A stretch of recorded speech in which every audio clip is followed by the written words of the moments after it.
Hello, guys. Hello. Oh my goodness. Why is that light not right? Need to turn that up a bit. Not bright enough. There we go. Hello, everyone. Hi, guys. Hello. Hi. Oh my goodness. Hello.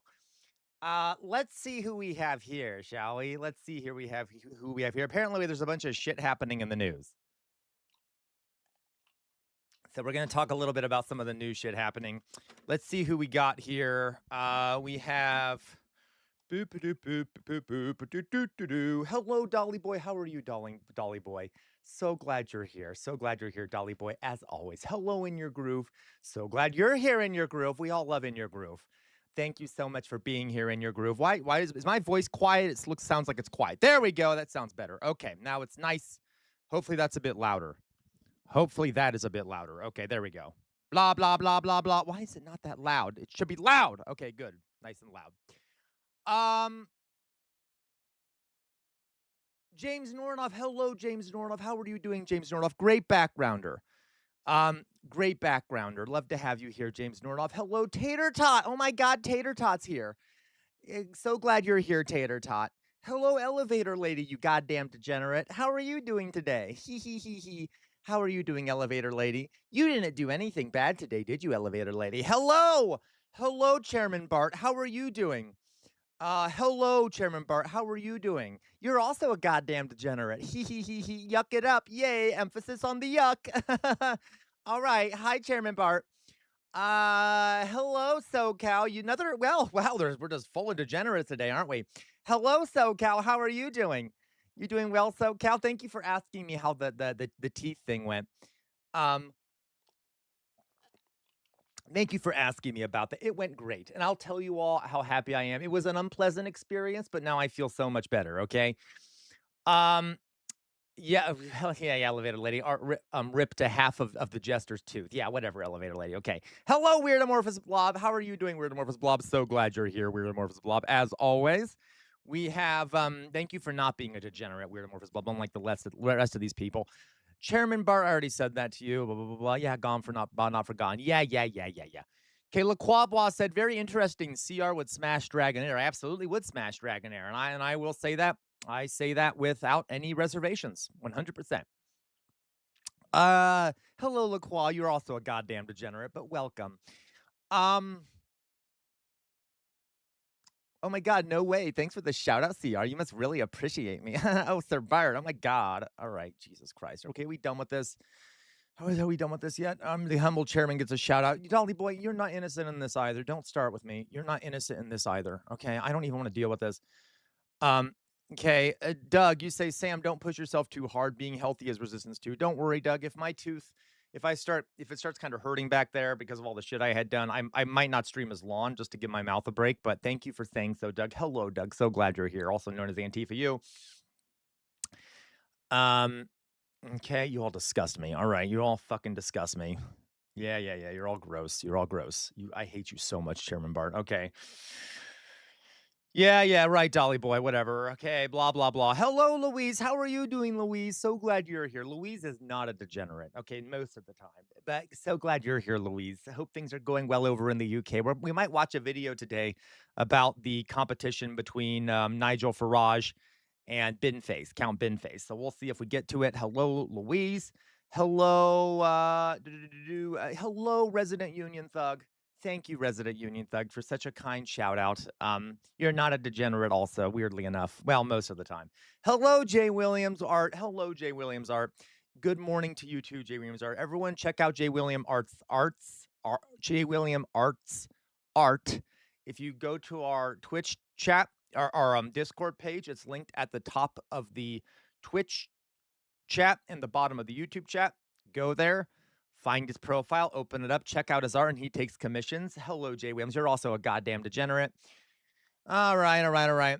Oh my God, Sir Bart, I hate you so much. I'm ignoring you. I'm ignoring you. I'm ignoring you too, elevator lady. Hello, Matt Sai guy. How are you doing? How are you doing? Uh, Matt Sai guy. So glad you're here. Matt Sai guy is not a degenerate. At least he wasn't today. So glad you're here, Matt Sai guy. All right. Did I miss anyone? Did I miss anyone? Hello, Body Swap, another great person. Okay, we need to speed this up. We need to speed this up. Hello, Shivering. So glad you're here. Hi, Shivering. Blah, blah, blah, blah, blah. Okay, great, great, great, great, great. Let's see here. Do. Hello, Gwen. How are you doing, Gwen? So glad you're here. So glad you're here. Macy Schroeder is back. Hello, Macy. I did quit vaping. Hello, Macy. How are you doing? So glad you're here. Okay. I no longer vape tobacco and very rarely vape marijuana, but tobacco is the big thing. So, because never really smoked that much marijuana to begin with since I've been streaming. But anyway, okay. Okay, blah, blah, blah, blah. You're welcome. So, no problem with that there. Rearmorphous blob. I've been well behaved. Right, right, right. For someone who had a root canal, you were doing well. Well, yes, so Cal, because it removed all the nerves. Now, my mouth does kind of hurt, but it's just around the tooth. Um, and again, I might not go the whole time today to give my mouth a break, but we'll hopefully watch a few videos and stuff. Hello, Tater Tot. Okay, are we done with this? Jesus Christ. Did I miss anyone? Macon Bacon. Hello, Macon Bacon. I don't think I've ever seen you in here. Hello, Macon Bacon. You say Washington State resident here, and the Idaho weebs are being insufferable. Of course they are. They have nothing. They have no ground to stand on, though. Okay. All right. Let's go on. Whatever. I'm done. I'm done. I'm done. Let's go on. Let's go on. So, how dare you, elevator lady? So, guys, I had a root canal today, and I am so fucking glad all those nerve endings are gone. I am so fucking glad. Oh, got you, Macon Bacon. Um, I am so glad that my nerve endings are gone, and it was such a difficult experience because I got an emergency appointment because my mouth was just hurting so much. I literally couldn't sleep, couldn't eat. Uh, when she tried to actually numb me, she numbed me using the regular method and started drilling into my tooth, and I could still feel it. So then she had to try and numb me in a different way, where she took an injection and tried to inject around my tooth so that my tooth would be bathed essentially in stuff that would numb me. She started drilling again. I could still feel it. So she eventually did. So she did that twice. Okay, and then she eventually cut open the top of my tooth, and she's like, first of all, she goes, "Oh my God," when she opened it up because my nerves were so inflamed. She said they looked red and angry. So, like, my teeth, the nerves inside my tooth were massively inflamed, which explained why I was in so much pain. And she eventually had to just directly inject the anesthesia into the tooth. So she actually had to shove it into the nerve itself, and I could feel that. Let's put it that way. So she like grabbed my arm and she said, "This is gonna hurt." I'm like, "Ah!" And then it was unpleasant, but I'm very glad that it's over with now. I'm very glad that it's over with now because oh my God, that tooth was killing me. And I'm so excited that I'm like, fuck it, I'm gonna stream anyway. Okay. Let's see. I know, right? Making bacon. Jesus, it's unpleasant. It's so bad. Tooth pain. So I'm very glad that it's been fixed. And it turns out I don't have to lose either one of my teeth. Okay. Right, Macy? I'm so glad I don't have to lose either of my teeth.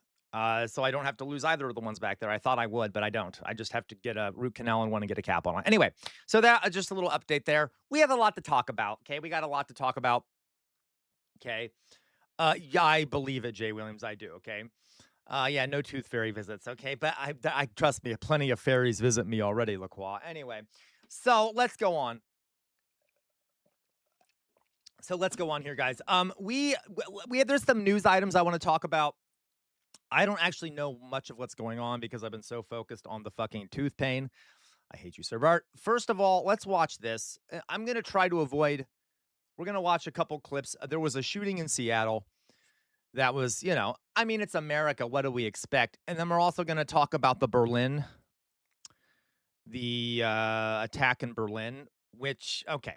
So let's first talk about this. I know, fork found in kitchen, but I'm not going to let us look away from it. Okay, so let's watch this. There was a shooting at a food festival in Seattle. Breaking news out of Seattle, where police are looking for a second suspect connected to a deadly shooting at a food festival there. Authorities have taken one person into custody already. The shooting happened last night near Seattle's Space Needle. At least 3 people were killed and 4 others injured. Great. CBS News' Bradley Blackburn has been following this story for us. Bradley, good morning. What happened there? Errol, good morning. It Welcome to happened just after America. 6 p.m. when that festival was still underway. Some of the wounded included a 39-year-old woman and a 2-year-old boy. They are in stable Oh my God, I'm telling you, this country loves hurting children, doesn't it? condition at the hospital, but this shooting has shocked the city after a festival with decades of history became the scene of horrible violence. Police officers combed the scene of a Seattle food festival overnight, searching for evidence just hours after the event near the city's iconic Space Hate you, Sir Needle Bart. became the site of a mass shooting. It was like brah, and then it was like bop bop bop bop. So I don't know weapons, but I guess it was like probably a semi-automatic. So fucking and then stupid, it was Macon. probably pistols after that. The shots started just after Jesus. 6 p.m. at the Bite of Seattle, a festival that draws more than 350,000 people every year, including many families. I heard the shots. I seen one person, and then I seen two people fall, and then there's so many people after that were being worked on. Victims were rushed to a nearby hospital, including an injured toddler. Overnight, police said they have one suspect in custody and are searching for another. They believe they were shooting at each other. Thankfully, we had officers on the scene that were brave, went to those. No, refocus. Mexico's the one that has the shooting problems. What do you mean? There's all these gangs in Mexico trying to kill each other all the time. I'm joking, refocus. That's the narrative in the American media that, Mexico is the scary, violent place, even though, of course, in America, people are just murdering each other all the time and out in the open. Yeah, okay. Shots and prevented more victims from being injured. Police say the public is not at risk, but the city's mayor pointed the finger at the overall That's so problem stupid, of Macon. gun violence. We're coming off of a week in Seattle where we've had 3 major incidents of gun violence in just a few days. We have a lot of work to do as a city and as a country Wow. to make this better. And Seattle police are now leading the investigation with help from the FBI and ATF agents at the scene. Nationwide, there have been more than 270 mass shootings so far this year. Wow, 275 mass shootings just this year. According to the Gun Violence Archive. But thankfully, the overall number of deaths is down compared to recent years, Errol. All right, Bradley, thank you for That's that. good. That's good, guys. At least the number of deaths are down this year, right? Okay, so there was a shooting. It turns out that there were 2 people shooting at each other. Apparently it wasn't like a terror attack or some shit. It was just 2 people shooting at each other back and forth. Exactly, LaQual. Maybe we'll all get a free froyo after our 300th mass shooting of the year. Hello, Jonas. It did, Jonas. It did. It went very well. So, this is just a classic American thing. Now, I will say what's funny about this, guys. What is funny about this? There is some dark humor involved in this. You know why? Because it's just a shootout, not a mass shooting. Right, there you go, weird amorphous blob. So really, it's not that big of a deal. I was going to say, guys, you guys heard about what happened in Berlin, right? There was an individual who drove a car into a crowd, killed 1 person, injured 16 others or so. I haven't looked at the updated numbers there. And that is all over the news. That's all over American news. That's all over world news. This one person who drove into a crowd, killed 1 person, injured 16 others. Meanwhile, in America, 2 people are dead. Several people wounded from yet another mass shooting, which barely gets much coverage, okay, because they're so common here. But when it happens elsewhere, right, when it happens elsewhere, like in Berlin, where 1 person, not a mass shooting, but hits someone with a car, it's like, oh my God, Muslims, right? Okay, like that is like, isn't that fun?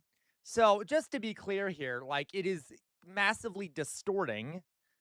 The fact that there's so many shootings here is massively distorting our view of other places. Like, where if it happens here, no one cares, but if it happens elsewhere, it's a big fucking problem, apparently.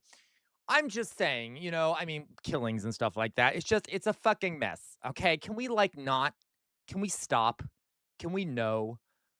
Bad, stop, no more. Can we do something about this? It's just like, every day is like the fucking Wild West. No matter where you go in America, you can be at the grocery store. You can be at a food festival.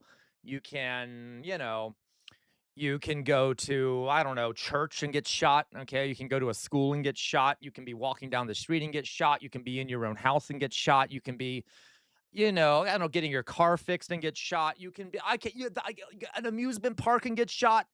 You can be anywhere and get shot. That's fun, all right? So, just another day in America. So, all right, that happened. That did happen. Just be aware of it. Yeah. Yeah, LaQuote, at least in Denver, all crime is down. Correct. Like, and by the way, overall crime is down all over the place, right? But we still have a massive issue with mass shootings. Okay. Legalized ranch in Europe, you get to die from a lack of air conditioning instead. You think that doesn't happen here, legalized ranch? Trust me, people die of not having air conditioning here. Yay. Really, you do, okay. As a matter of fact, I would bet that more people die here of heat than do than shoot well, maybe not in the United States, than in Europe. I bet more people die of heat in America than Europe. I can't prove that. Okay, I can't prove that. Um, so anyway, so that's anyway, just insanity, insanity. Yeah, it became old news really fast. So as for the other bit of news here, I showed you that to show you a difference here. Okay. America is the rich. Okay.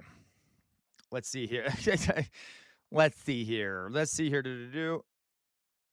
Let's see if I can find this thing. There was also a, you know what? We'll just read about it. We'll just read about it. In Berlin, there was a yeah, exactly, Matt Sci guy. Yeah, seriously, that's another good point, Matt Sci guy. There have been people dying in the global south of not having of heat for years, right? So anyway, that's a really good point, Matt Sci guy. Okay. So anyway, here we have another thing that happened, okay? But of course, Matt's like, no one cares about that though. Who cares, right? Who cares? The global South, no one gives a shit, right? Because apparently us in the West don't think they're humans. We only get our panties in a notch when it's our own countries that have that problem, right? All right. So this is an interesting thing. In Berlin, there was a guy whose name is what is his name? What is the guy's name? Right, Weirdomorphous Blob. What is it called? What is it called? I don't know the name of the guy. It doesn't really matter his name. The guy who did this, um, the guy who did this is a Muslim. And I'm saying that because I'm concerned. I'm concerned because Germany has a big problem with the right wing growing. And the guy who did this drove a car into a crowd, killed one person, injured a bunch of others. To be clear, this was not a problem with Islam. I want to be very clear about that. As a matter of or migration, this guy was born in Germany. He was born in Germany. He was born in Germany, raised in Germany. And I imagine, folks, that what ends up happening here is if you live in a society where you are, where you're marginalized and you're not treated well, that opens the door for radicalization. And from what I can tell, he actually, um, yeah, exactly. Weirdomorphous Blob. He had links to ISIS, which can barely be viewed as like a Muslim thing to begin with. To be honest, that's like a very radical, very radical sect. Okay, but yeah, he had ISIS links. But the Berlin police initially reported that he was a member of of Muslim Islamic circles. Great, I love the ambiguity. That's not going to cause hate at all. All right. To be clear, though, this is an issue with German society, not an issue with Islam, that this guy was able to got radicalized and stuff within German society. And this was also a failing of the German legal system. This is actually also a failing of the German legal system. Okay. Oh, yeah, exactly, LeQuabois. It's so dumb. Okay. No, exactly, Jonas, you got to it before me. Their judicial system. Guys, this guy had been arrested previously when he was younger for trying to join ISIS, and then he got released.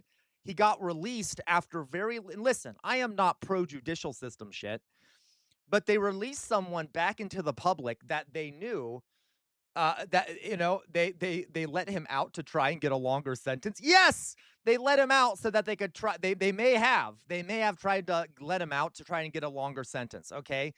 I haven't looked into all the details here, but their judicial system massively failed, okay? Because this guy was a lunatic. I got to tell you, regardless of why. Um, yeah, exactly, Jonas. Like they should have gotten him help.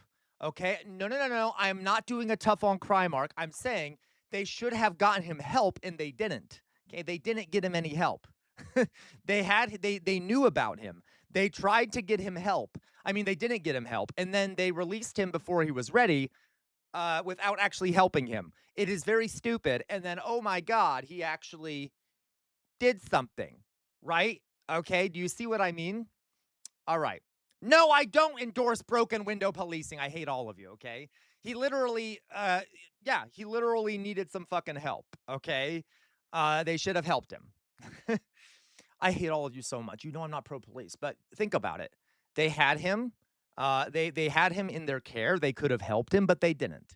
And then he got released and did this. Okay. And now people are going to start screaming. I hate YouTube outer signal. They're all going to start screaming about, Muslims, Muslims, Muslims. Well, okay, you literally did well. Okay. Oh my God, Hayori, I hate you. Don't. How dare you, Hayori? Okay, how dare you participate in this? Don't you laugh at her, Chairman Bart. Okay. Hayori, you rarely come in here and speak. Did you really just come in here just to say that? How dare you? All right, Jonas, are you saying he needs a re-educate? I hate you so much, Jonas. Anyway, okay, I hate you all. I hate you all. Regardless, yes. So, by the way, I'm also really fucking sick of this framing. I'm really fucking sick of this framing. Look into this framing here. Even before attack, Berlin's gay community felt more and more unsafe. Now, here's the thing. Okay? Now, in Berlin, I don't blame them for feeling unsafe.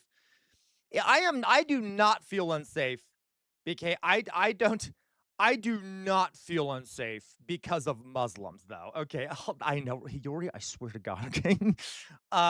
I do not feel unsafe because of Muslims, okay, or Muslim terrorists or whatever the fuck it is. You know what makes me feel unsafe, guys? Our government and the far right, okay? So the New York Times framing here, although they do mention the far right, if that's what's scaring gays in Berlin, which I doubt it, I doubt that's the main thing that's scaring gays in Berlin. You know, the city that was the hub of, where Weimar Germany was a big thing and where the Nazis came to power and started throwing gays into concentration camps. I really don't think that that's their biggest fear. Okay, exactly. Weird, more visible hub. I feel much more afraid around Christian, like right-wing Protestant Christians.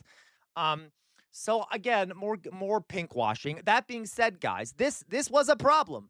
This guy did do something horrific towards gay people in an act of sort of homophobic violence, but we have to understand why this happened. Okay, alienation and things like that. Right. Okay. Probably economic despair. Making bacon. Seriously, they did that with the Seattle mass shooting too. This is what happened when you don't fund police like Wilson. Oh my God, so fucking stupid. Yeah, see, it had nothing to do because making bacon, as you know, they like all the police were there. It was just you have to fix the society, of course. Anyway, so there we go. So that happened. But of course, and guys, the mainstream media was like freaking out about this and talking about, oh my God, Muslim terrorist. Even though America has killings every single day. And this is only one. Listen, I'm not saying that it's good. Only one person died in this. It's still horrible. And there are a bunch of other people massively injured. But it's going to be majorly exaggerated, okay? And I bet more people died in Germany because of the heat wave than died of this. But anyway. And I imagine the Brits will do the same thing. I bet some of the Brit far right wing, the UK's right wing will also use this as a reason to stop immigration or whatever the fuck. All right. Let's go on here. I'm confused how this guy got let out of jail so they can pursue different charges when similar things happen in the U.S. Prosecutors yeah, and I don't know, LaQuabla. The legal system there confuses me sometimes, okay? It is on every news channel, Jonas, and this just more going to demonize. By the way, guys, you know what's interesting? Do you know that one of the Osama bin Laden, okay, we know Osama bin Laden, right? We all know Osama bin Laden. We do know that part of his goal was to get people to crack down on Muslims in Western countries, right? I'm not joking. If you look at Osama bin Laden's writings and thinking, he believed that if hopefully my attack on the Twin Towers will cause a, irrational crackdown on Muslims. Because why? Why would he want the West to crack down on Muslims? Come on, you know it. You know it. Why? Yep. Yep, Jonas. He thought it would create unity amongst Muslims. He thought it would radicalize more Muslims to his cause because he understood that demonization of Muslims and stuff across the West allows more radicalization and makes them join his side. So great job, Western media, buying right into a real terrorist plan, okay? If you want to view it that way. So like you see what I mean? Like you're okay. Whatever. It's fine. Okay, so anyway. Yeah, radicalize more of his countrymen. So anyway, but regardless, guys, Muslims are people. And I feel horrible for the folks in Berlin. I do. Yeah, absolutely, Jonas. So, and this guy was a monster. Okay. But again, just be careful about the narratives that are out there about this. Okay. Anyway. All right. Let's go on here. Let's go on. So that's the other story I wanted to briefly talk about. There's some other shit happening. I don't even know. I haven't looked around much. Let's see what else is happening out there. And then I have a brief presentation and video about the economy of Nazi Germany, since that's our I think we're pretty, I know you guys are. I know you are, Jay Williams. Okay. By the way, there are I did forget about this, massive wildfires across Europe, Spain, France, massive wildfires breaking out. I have been breaking out. Pretty disastrous. We've been seeing these in America for a long time. We've seen these in America for a very long time. But this is, this is unprecedented stuff. I mean, climate change, what do we expect? I don't know what else to add to it. Welcome to hell, folks. It's going to be like it's like hell on earth these days. Okay, there you go, Jay Williams, okay? Meanwhile, a lot of the right wing in Europe is still screaming about Muslims and migrants while their countries are being burnt to the ground. So that makes sense. That makes sense. Fox Emblem, I saw, the weather in Missouri right now is in the hundreds. Absolutely insane. Okay. Okay. Jesus. Okay. Yeah. Right, Macon. I haven't seen that, but I believe it because they've been hiding the numbers. So there have been massive wildfires. Oh my God, look at all the crap. CRTM turns my pants into a wildfire. Did I say that out loud? He loves the Dolly Boy cult. Oh my fucking God, Dolly Boy. Have some self-fucking respect. Have some self-respect. What the fuck is wrong with you, Dolly Boy? Jesus Christ. Disgusting. Okay? You want my number, Dolly Boy? Anyway, let's go on here. I'll talk to you later, Dolly Boy. Anyway, let's go on. So, moving on. Thank you for that, Dolly Boy. Thank you. That was lovely. Okay, thank you very much. You're all fucking degenerates. Anyway, let's go on here. Yeah. Send their ass to the bonk dimension. Okay, that's it. Yeah, thanks, Dolly. All right. Yeah, you know what, Outer Signal. I am a little bit of a slut for compliments. Ooh. All right. So, guys, let's go on. Let's go on here. So, let's talk briefly, guys. Let's do a little bit of an educational segment, shall we? Let's do a little. Now, as you can see, this is a very badly prepared presentation because I quickly prepared it after I got back from having my tooth dug out, basically. So, it's not that great. So, we're gonna watch a video after this that'll explain this more. But as part of our ongoing, very long, very, very long themed weeks on fascism, people were asking me during the last stream, what was the Nazi economy like? And it changed throughout the war. So I'm going to talk to you about pre-war Nazi Germany's economy, okay, how it functioned, why, so you can understand that it was definitely so you can understand that it was not socialist, okay, but you already knew that. So let's talk a little bit, and then we'll go into we'll then talk about some other news things, perhaps watch some videos. But first, let me just talk about this real fast, okay? So we've gotten to the point in our, I know weird words, Bob. We've gotten to the point, Louise, friend of mine who's French, has said her dad is having to evacuate. He lives in Portugal. Not not too keen to go to France because of the wildfires, so he has plans to move to Mauritius. Oh my God, Louise. It's that bad? God. Okay. So so we've talked about, guys, how we talked about how Hitler got to power, right? And what were some of the things he did? Tell me some of the parts of Gleichschaltung. What were some of the things the Nazis did in order to coordinate the country, or to synchronize it with the will of the Nazis? We talked about a whole bunch of things last time. Tell them to me in chat. What were some of the things the Nazis did in order to, after Hitler became chancellor, to do Gleichschaltung, to synchronize the country? They gutted unions, correct, Jay Williams. They ended the press, correct, or at least they ended freedom of speech, right? They got rid of they made the Nazis a public corporation. Yes, they made the Nazi Party a public corporation. They banned parties apart from the Nazis. Very good, Dolly Boy.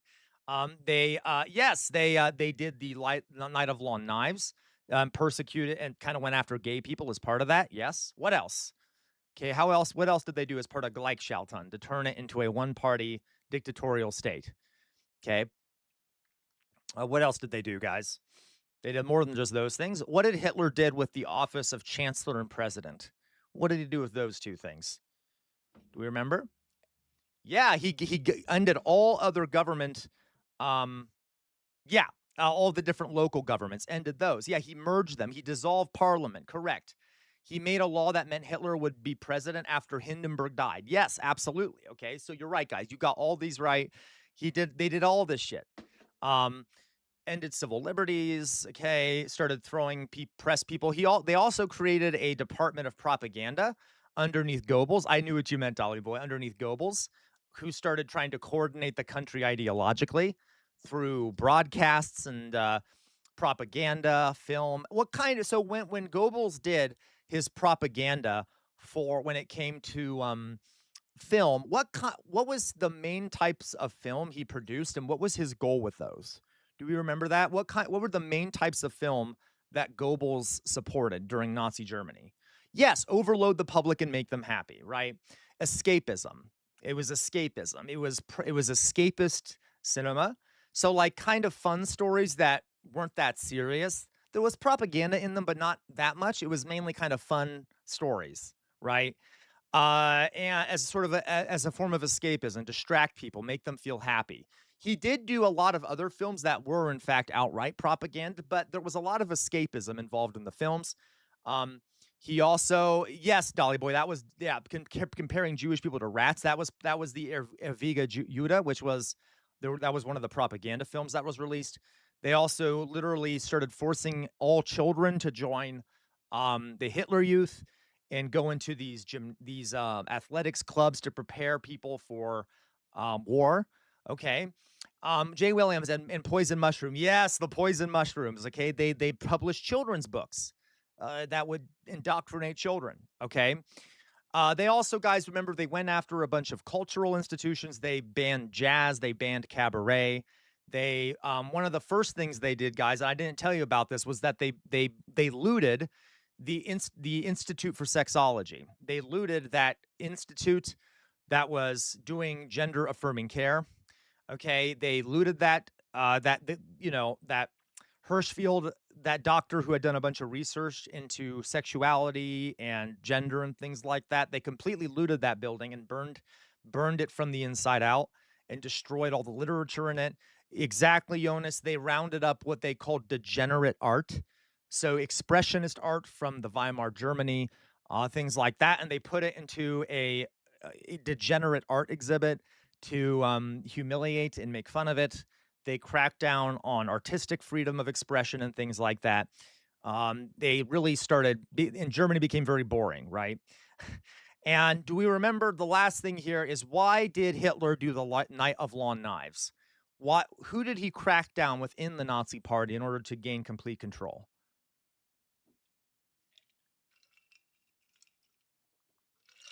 They did burn books, Dolly Boy. Yes, the Strasserites. And one other person, what other group? The Strasserites was one of them. And then what was the other group? The bigger group. Yes, the Purge of the SA, right? Ernst Röhm, who was the head of the SA, They also went after the SA, okay, because the SA was a threat to the military, right? The Ernst Röhm wanted the SA to become the new military. They also did crack down on communists. They had already done that, but that was another big group that they went after. They completely destroyed the Communist Party, the Social Democratic Party, and then they had the rest of the center parties disband themselves under threat of being thrown into concentration camps. Okay, so that is where we're at. Now, there is so much to talk about in regards to this stuff, guys. I might not do all of it by the end of our themed weeks here because I see how long it's taking. But what I do want to talk about is briefly is in the midst of all this happen, okay, in the midst of all this happening, when the Nazis came to power in 1933, uh, Germany was experiencing 30% unemployment.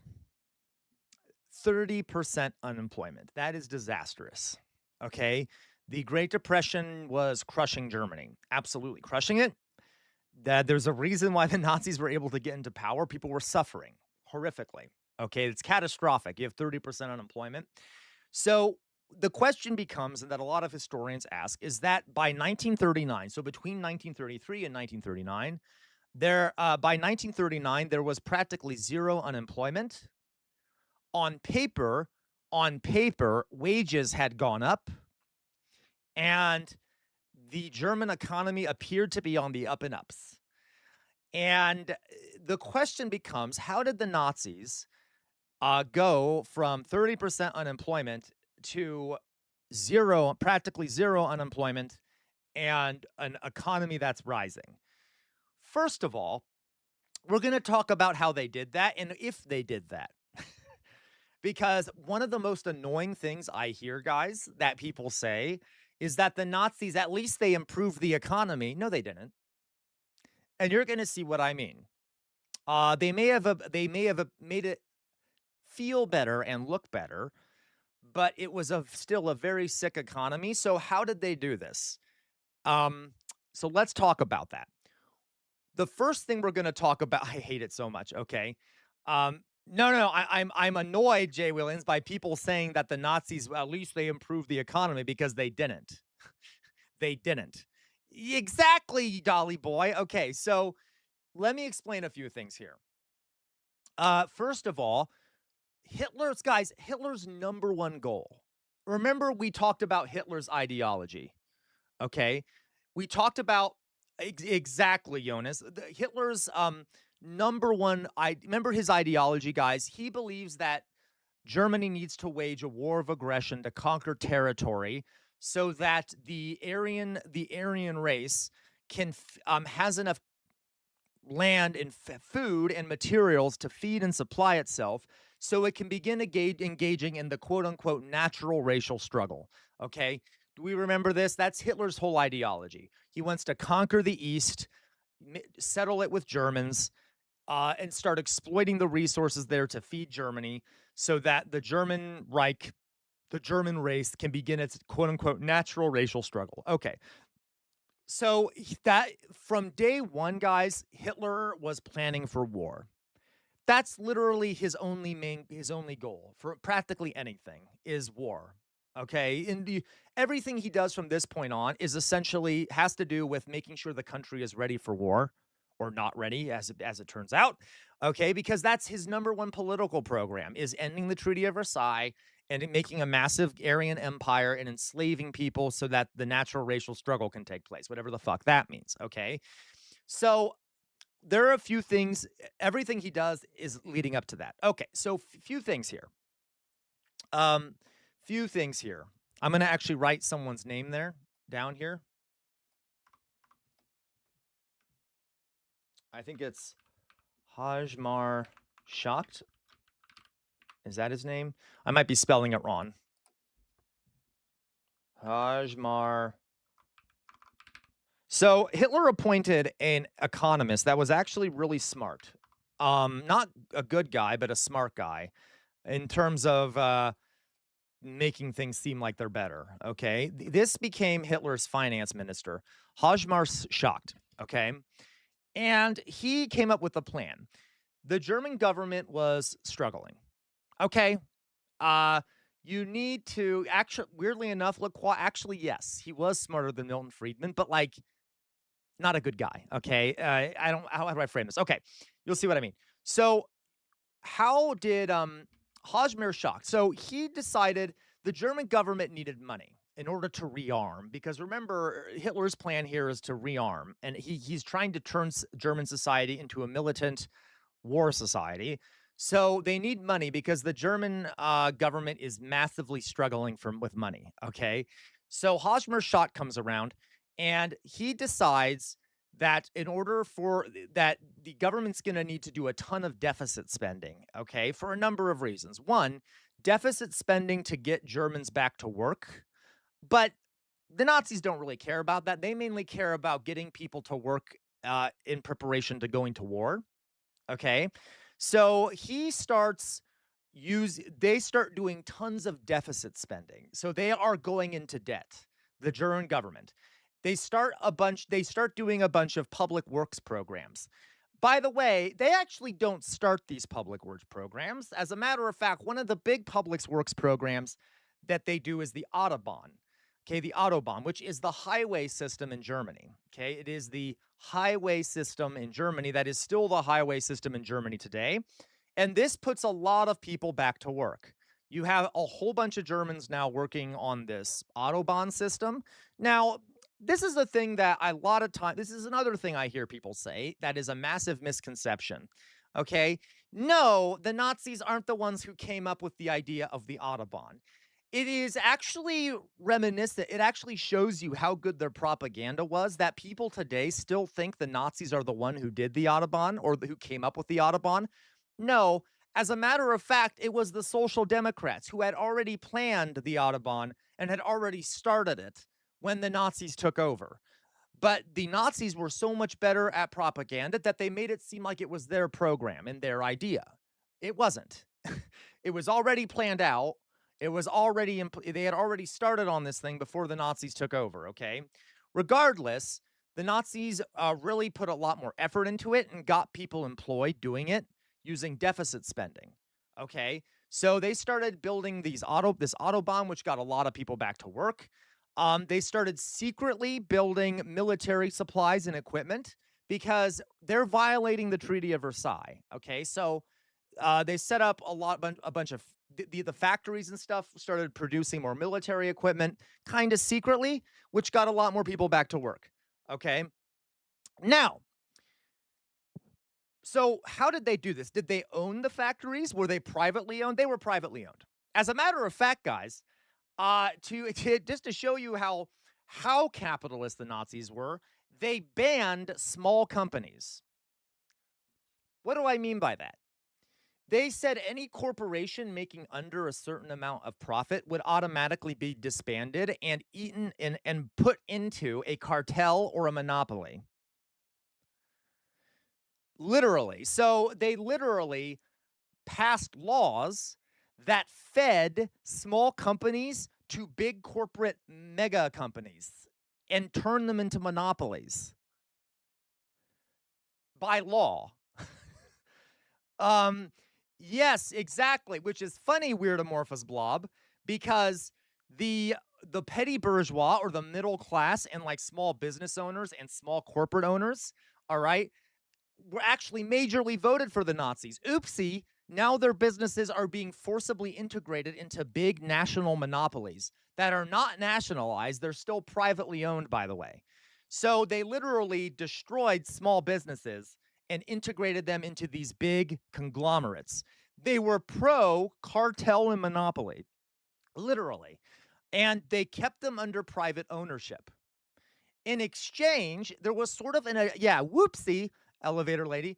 There was an exchange that happened here where, remember, the Nazis were very anti-union. So these companies were kind of okay with it. They were okay with it. The big companies liked this because in exchange for basically producing what the Nazis told them to produce, these companies, the Nazi government would keep a handle on union organizing and would keep a cap on wages, literally. So the Nazis capped wages. They capped workers' wages, And they remember they prohibited any strikes, they prohibited any union organizing. Okay, yeah, Loon Gaming, they prohibited any labor organizing, and they also increased the number of hours workers were required to work. Okay, so you had to work more, you weren't paid more. Okay, you weren't allowed to unionize or organize, and those big companies were granted lucrative government contracts for the production of war materials. Okay, not only that, guys. So do we see how that's pretty fucking capitalist? That's like uber capitalism. That's corporatism. That's where the government is literally promoting and supporting monopolies. And okay, not only that, uh, the Nazis introduced something called labor books, which meant that the only way, if you left a job you didn't like, the only way you could get a new job was if the let's put it this way, if your employer that you left gave you permission to get a new job. I'll say that again. If you left your job, the only way you could get a new job is if your prior employer gave you permission to get a new job. Yeah, Jonas. Okay. Yeah. That was called the labor book system. You literally these companies would keep books where they would literally write down, if people left, they would write down, oh yeah, they had permission to leave. If you quit without asking permission or you were fired, good luck getting another job. Good luck. The Nazis, so you were basically forced to stay in your job, okay? If you didn't like your job, tough. You're going to have to stay there. No more quitting jobs. One second, getting some more root beer. Okay. Okay. Oopsie. That doesn't sound too fun, does it? Okay.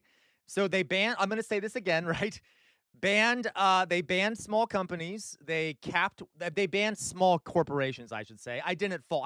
I have some root beer sitting over there. Okay. They capped wages. They increased hours. I know, right? They use this labor book system. They promoted large cartels and monopolies. And so Nazi Germany did have,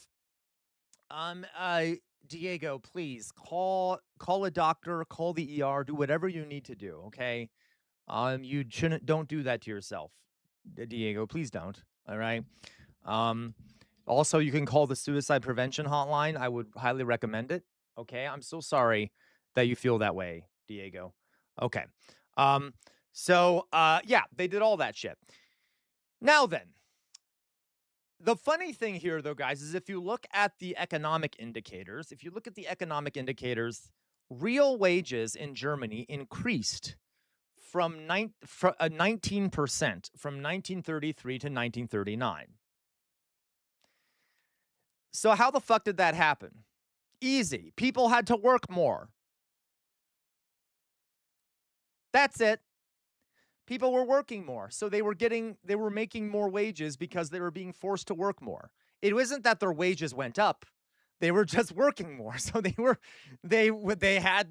making more money, but they weren't able to actually enjoy their lives at all because they were constantly working. As a matter of fact, guys, one of the reasons why the propaganda was so successful in Nazi Germany is that people didn't have time to do anything else. Right? You don't have time to go read to see if what the Nazis are saying is real or not. You're working all the fucking time, right?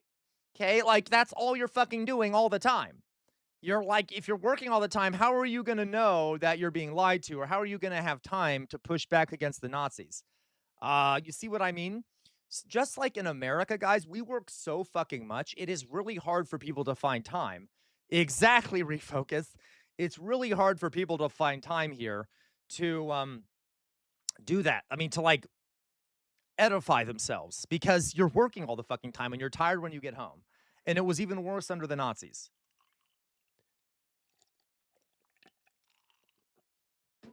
All right. And not only that, folks, not only that. A lot of people who were not doing well because of the Great Depression. They ended up getting new homes and new jobs under the Nazis because you know why? The Nazis removed the Jews from all of the civil service, removed the Jews from private organizations, from public organizations, basically, and then looted their houses and things like that and handed it out to Germans. So there were some Germans who got employed because they just took the job of some Jewish person who had just been victimized by the Nazis. So they also destroyed, and so they looted Jewish people as another partially as another way of supplying stuff to real Aryans, if you want to call it that way. Okay, so isn't that fun? Another point here, guys. So as we've talked about, yeah, they would literally just steal homes from Jews, and we'll talk about the Holocaust another day here. But um, great fun. Exactly, refocus. You're not wrong. Okay. Yep. Yep. It does sound like Israel. As a matter of fact, folks, all of this was very expensive because the government was doing massive contracts to these companies, which were very expensive. They also we're doing these public works programs that were very expensive. What they ended up doing, guys, is because the government couldn't afford this. And the problem, too, is that they had to hide the fact that they were rearming. So they couldn't borrow foreign money to do this, because if they borrowed too much foreign money, other countries would notice that they were taking a lot of debt, which would then make it really hard to finish rearming, or would make people not trust the German economy enough to invest in it. So what Hajmer Shah did instead was that he created these IOUs, which is, for those who don't know, IOU is a document that basically says, here, I will pay you back at a later date. This thing symbolizes money that I will pay you at a later date because I can't pay you right now. And these were called MIFO bills. MIFO bills. And what the Nazis did, guys, let me see if I can look it up. This is going to be very funny because this is going to sound familiar to all of you. Then this was based off the Nazis literally made a fake corporation. It was a shell company. It was a shell company called the Metallurgical Research Corporation, and it was a made up company. It didn't actually exist. It was just a shell company that the government would issue these MIFO bills from. Okay, so there was called the Metallurgische Forschungsgesellschaft Company, and these MIFO bills would basically be paid to companies instead of paying them currency. So, for example, if the government wanted a company to produce a bunch of tanks, they would give that company a bunch of MIFO bills. Those MIFO bills would also have an interest attached to them. So if the company decided to hold on to the MIFO bill, if they waited long enough, that MIFO bill would get more and more interest accumulated on it, so they would be able to get more money back from the government when they eventually turned it in. And the idea here was that you take the MIFO bill and if you gave it back to the government would then pay you the money that the MIFO bill was worth. Okay? But that's what ended up happening, is that these companies would take these MIFO bills and give them to banks, and the banks would give them the monetary value of the MIFO bill. And the banks started hoarding these MIFO bills and to accumulate interest on them. So you see what I mean? The Meteorologic Research Company. Interesting, Winterlinde. Okay, Winterlinde. So they literally so all these banks now were being given these MIFO bills, which had an interest on top of them, even though the government wouldn't be able to pay them back.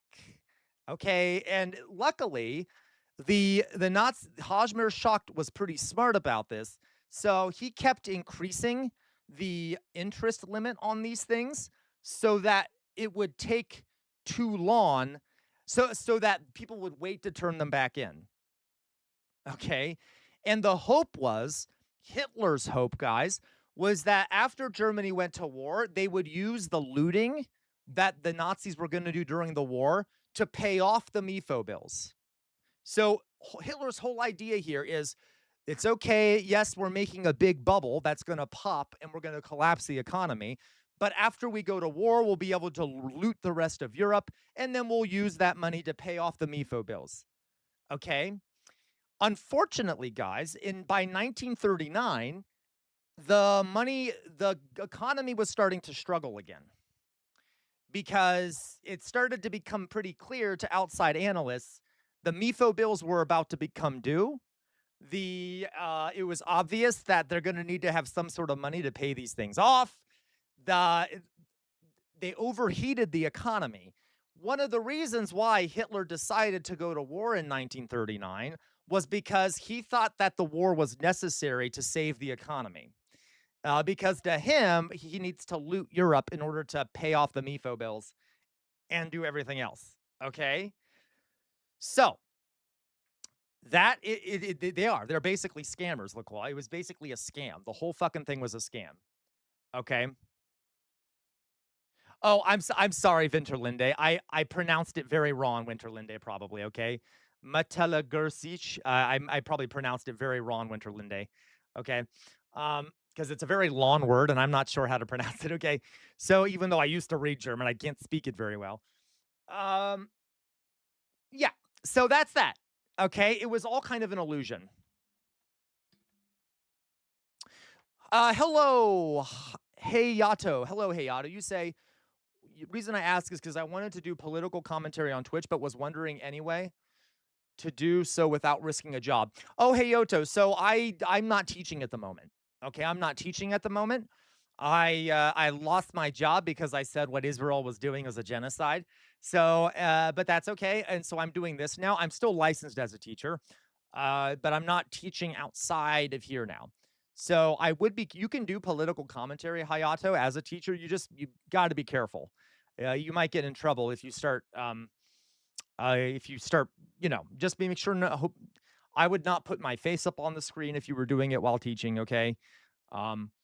So that's my only thing. If you want to keep the job while teaching, you might want to not put your face up on the screen. Yes, I'm your personal teacher. So that's how the Nazi economy worked. It was all smoke and mirrors.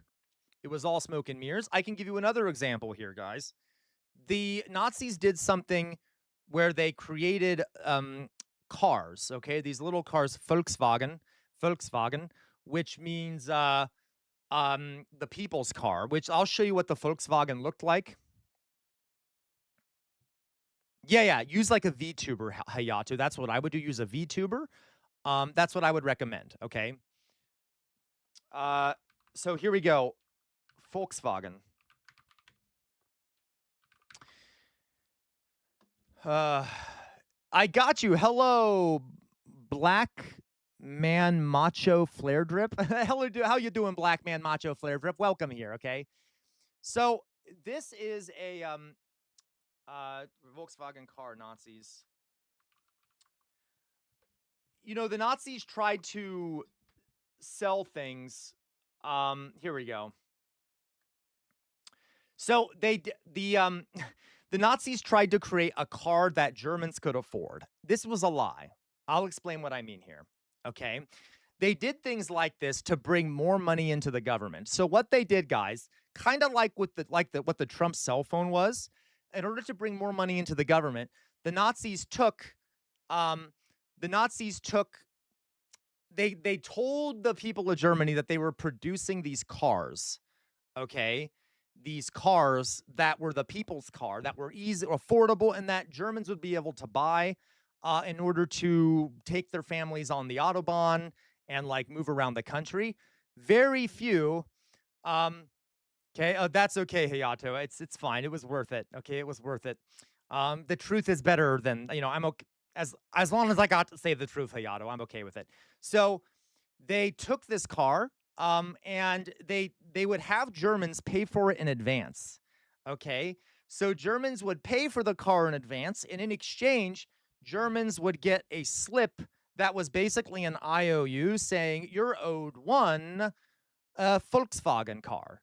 Okay, and the Nazis then proceeded to not build them and to use those funds to fund more militarization. So they made some cars, but not many. Only really as a marketing thing, so it could appear as if they were making the cars. And it just so happened that these factories that were making these cars, they could make the way the cars were produced, you could easily convert that production into military vehicles, and they did. So that left a bunch of Germans with these IOUs that said you're going to get a people's car. But when the war started, they go, "Oh, sorry, now you have to wait till the war's over before you ever get your car." So they raised a bunch of money with that scam, okay, getting people to send the government money for a car that they would never receive. Okay. So there were like other scams they pulled and things like that. All right. It was not a great economy, folks. It just wasn't. It just fucking wasn't. Okay. It just wasn't a good economy. I got to tell you, it was all based off lies. And the only way it could have survived was because of military production, which was going to end in a war that was going to crush their economy anyway. So you guys get my idea here, right? Okay. So that is the basics of the Nazi economy at this time. Also, a big problem that the Nazis had, okay? A big mistake they made, literally one of the biggest mistakes they made. Not the biggest, but um one of the biggest, okay? I know, shocking, Dolly Boy. It was the fact that they stopped letting women work in factories. The Nazis were extremely misogynistic. Exactly, Macon Bacon. The Nazis were extremely misogynistic. Shocking, as if we didn't know that already. What do we think their view of women was? Well, what do we think their view of women was? We know this already, don't we? They're fascists. What do we think?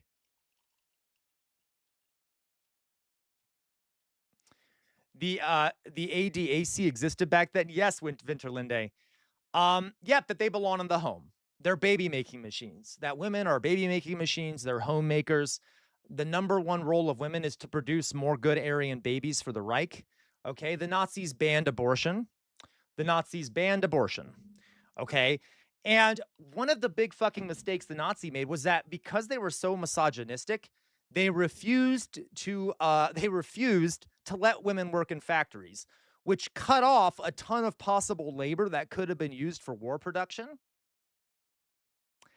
And you're going to see that they were so irrational about this that because if you're going to start a war, but you're only letting men work in factories, that's going to be a problem because those men are going to go need to fight. So what they end up doing is that they replace these men in these factories with slaves. Later, the Nazis, when they start their invasions and things like that, their economy started being run off slave labor. They literally would enslave Jews, they would enslave Slavs, Czechs, Poles, and then force them to work in factories as slaves. And then the factory owners, the capitalists, would make tons of fucking money off this because they had slave laborers working for their profit. So they started a slave economy where they literally replaced wage earners with slaves. Okay. And I got to tell you guys, there's a problem with this because enslaved people might not work as well for you. And they might do things like undermine your production. And they might do things like damage your shells and not produce as well as they can, right? Yeah, Gwen, Schindler's List. Schindler did something like this. Schindler would basically purposely saved Jewish people by this sounds bad. Making it sound like I'm saying he enslaved them. He purposely he kept protecting the Jews that were assigned to work for him from being killed because a lot of enslaved Jews ended up getting killed later. He didn't let them get killed. He protected them in his factory. Maybe we'll talk about Schindler another time. He was an interesting character. Okay. All right. But he actually protected the people working in his factory. Yeah, Gwen. All right. So, okay. So that is what we'll talk about some other time.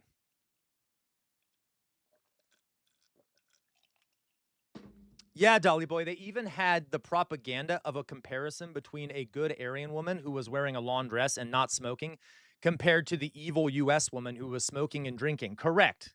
Okay, absolutely. So that's the Nazi economy. And I don't know about you guys, that doesn't sound too great. That sounds like you're teetering on the edge of disaster. And to be clear, guys, another part thing here to point out is that Germany did not have the raw materials it needed to have a functioning war machine. It didn't have easy access to rubber. It didn't have easy access to oil. It didn't have easy access to chrome. It had coal, but that was about it. And so the other dumb thing here is throughout the war, Nazi Germany is going to have a hell of a time getting all the resources it needs to build things. Because as soon as you go to war, the global economy is going to get cut off, which means you're not going to be able to import this shit anymore. By the way, Hitler did something else too. Tariffs. Hitler loved tariffs. Hitler placed tariffs on all kinds of foreign goods to help grow the German economy. At least that's what he thought it would do. Okay, he placed tariffs on all kinds of foreign goods. So I forgot about that part. The use of tariffs was also extensive amongst the Nazis. Does that sound familiar?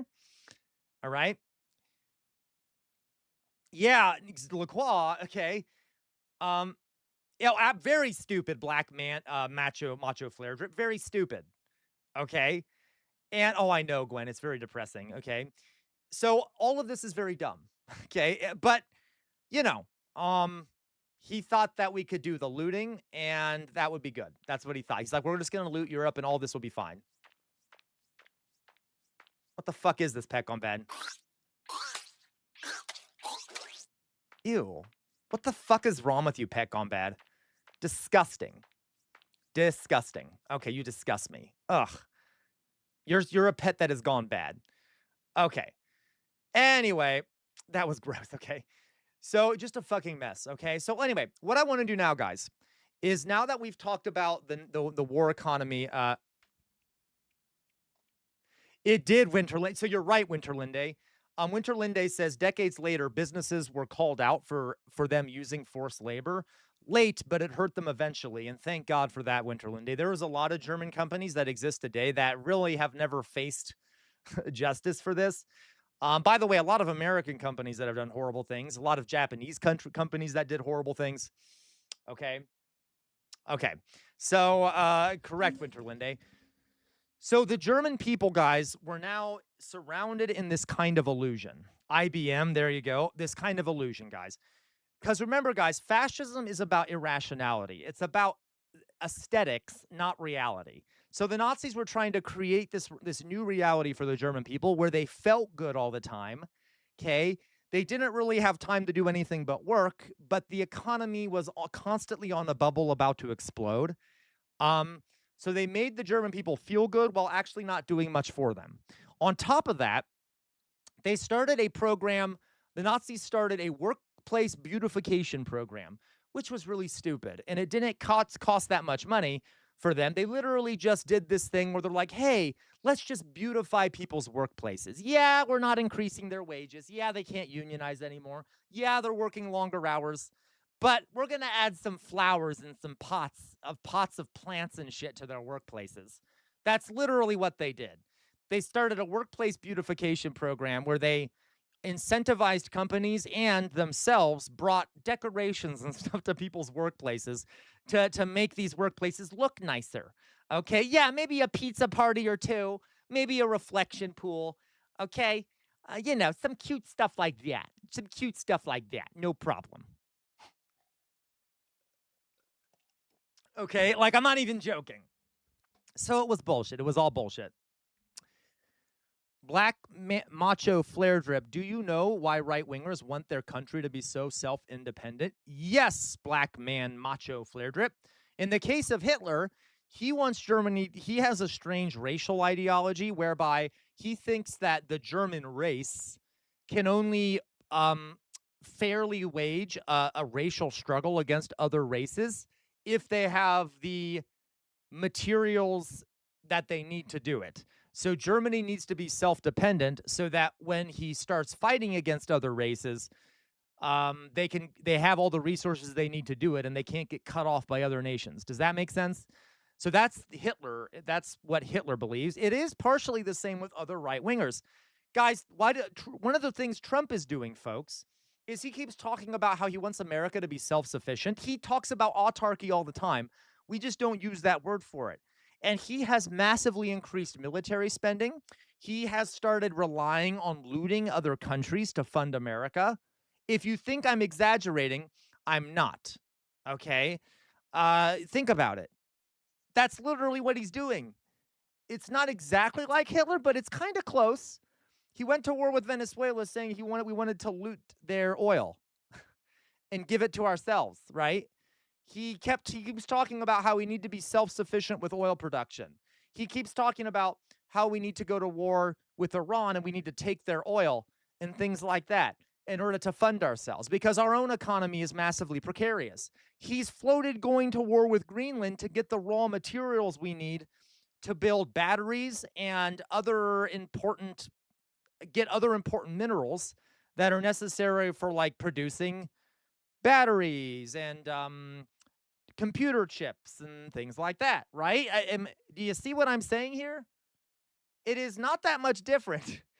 Hey, Hayato, sorry, I have one more question before being fired. Did your school ever call you to a meeting? Yes, they did, but it was too late. So they called me to a meeting and they basically told me I had to either resign or they would just fire me. So that was what happened, Hayato. Okay. It would be Hayato. Now, this was not a public school. It would be harder for them to do that at a public school, though they might still do it. But so to be clear. All right. Making bacon, it's always about creating a closed system where they place them at the top and not accountable or influenced from outside sources as they grape the world. Yes, in making bacon, it's also about freeing themselves to have infinite power, basically, because if you are self-sufficient, you can attack whoever you want and you don't have to worry about your economic supply chain. So that's another big thing, is that for a lot of right-wingers, having autarky is about if you need to go to war, you don't have to worry about any of this shit. Okay? Hayato, did they find out it was a clip, Hayato. Students saw it. Okay, guys. So there we go. Now, let's go on here.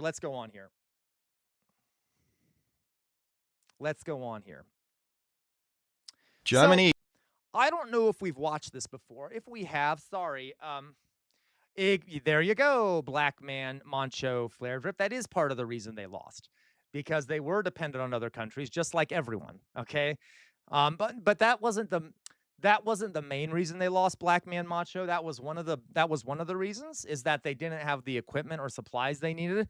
But they also were lunatics who went to war against much larger countries that were much larger and much more powerful and much more industrialized than theirs, which was suicidal.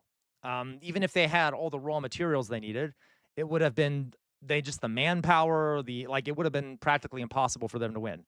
Okay, so anyway, let's watch this video.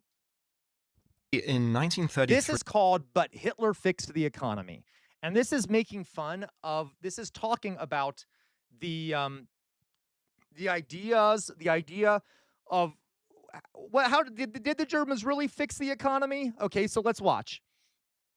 Was truly one of the most severely crippled economies in modern history. Unemployment had hit 35%. 35. In a country that was already badly suffering under the weight of reparations, the loss of industrial infrastructure, and hyperinflation, lost an additional 50% of its capital output. Exports fell by 70%, and without the resources to fund basic social services, malnourishment and homelessness were commonplace all between the years of 1929 and 1933. The Great Depression was not particularly pleasant for any of the countries swept up in it, but the economic devastation felt by Germany in particular was largely without equal. But then, things changed. Adolf Hitler was appointed the Chancellor of Germany on the 30th of January 1933, and then the full-fat Führer of Germany a year and a half later. This was a time period that clearly coincided with a dramatic turnaround in Germany's economy. In the years that followed, unemployment fell from 35%. I am almost to 500 followers. If you haven't followed me yet and you're new, please follow me. Okay, seriously, please follow me. I'm almost there. I'm almost to 500 followers. To less than 1%. Agriculture and industrial output almost doubled. Massive infrastructure projects like the Autobahns were commissioned and completed. And this was all on top of, assembling a military force to take on the rest of Europe. Yeah. It is easy to see why armchair historians and insufferable edgelords alike will often repeat the Thank you for factoid following that me. Hitler was a terrible guy, sure, but at least he fixed the economy. Literally, The only I have heard that 1,000 times. I have heard that 1,000 times.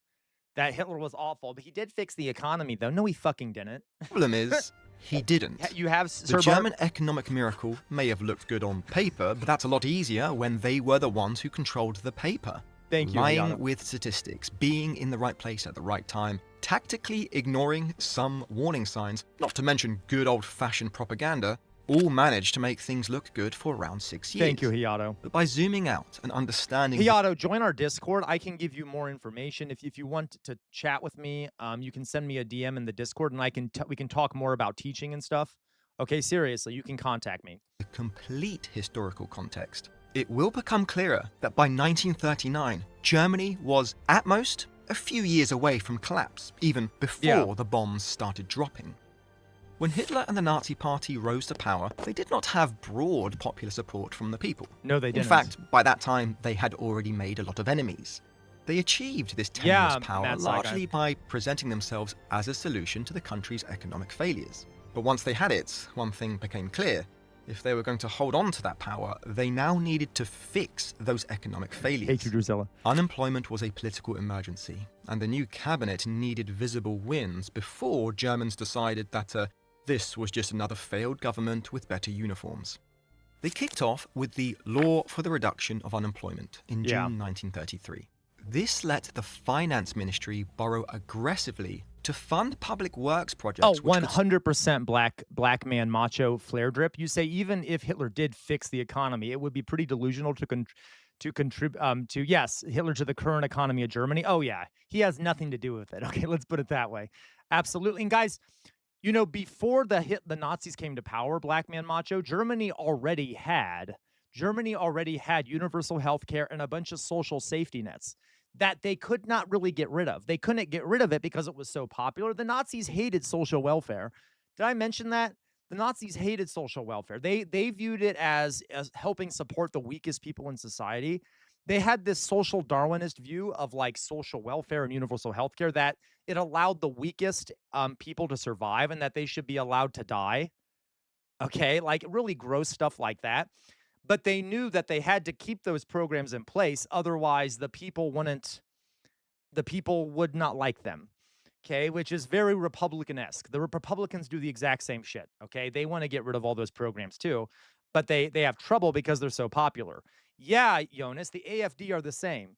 And the Nazis often use the same kind of fear tactics. The whole idea of like welfare queens, they didn't use that term, but they would talk about Jews and handicapped people and mentally ill people, like they're taking our benefits and shit like that. All right. Yeah, exactly, Winterlinde. Remember I told you about Otto von Bismarck. It was Bismarck who actually created that system, which is really weird to think about, right? And can also partially explains why, for a lot of Germans, they still had kind of a positive image in their heads of this conservative authoritarian guy, Bismarck. Whether it was real or not, it made it easier for Hitler to take over, that a lot of older Germans kind of had this strangely positive association in their heads with Otto von Bismarck and the Kaisers, okay? Start quickly. In a financial downturn, this was arguably good economic policy. When private spending froze, the state could step in, I place agree, orders, and keep wages moving. I completely agree. I'm sorry, maybe I shouldn't call you black man. I'm going to call you black. No, that sounds bad too. I'll call you macho flare drip. How about that? Okay. Honestly, I honestly think eventually Republicans, if they stay in power for long enough time, they will remove those programs. I mean, every time they get elected, they completely cut funding. You're right. What they've done, macho flare drip, is that they have weakened those programs. They have cut off a lot of funding to make them not work as well, so that they look like they're even worse. So they've slowly defunded them so that they barely function, and then they blame those programs, even though they're the ones that have caused them to fail, and then they use that as an excuse to privatize them so that they, which would basically destroy the programs, okay? Until confidence returned. A lot of leaders at the time still treated deficits like a moral failing. So even doing this much spending in 1933 looked bold, and it made the new regime seem competent, or at the very least willing to try new things to turn the sinking ship around. Now, the Nazis knew this, so they started treating every shovel as a camera prop. Yep. Anything that put men in work boots became a political photo op. And Yep. the regime started selling job creation. Just like Trump, he's always taking like going to factories and being like, look at all these men working in this factory. It's all an illusion. as proof that dictatorship was the cure for democracy's chaos. And their best trophy was the Autobahn, because it was concrete, it was visible, and it looked like a nation finally moving again. Well, except for the fact that the Autobahn did not start with Hitler. Motorway planning existed in the 1920s, and the first Matt Saigai, I hate you so much. Matt Saigai says, you need to balance the budget, Sam. You can't keep giving handouts. Right, Matt Saigai. Dolly Boy, that's one of the talking points that gets used the whole fascism could rise in Germany. Yes, because of the conditions with Bismarck and Kaiser. No, you're totally right, Dolly Boy.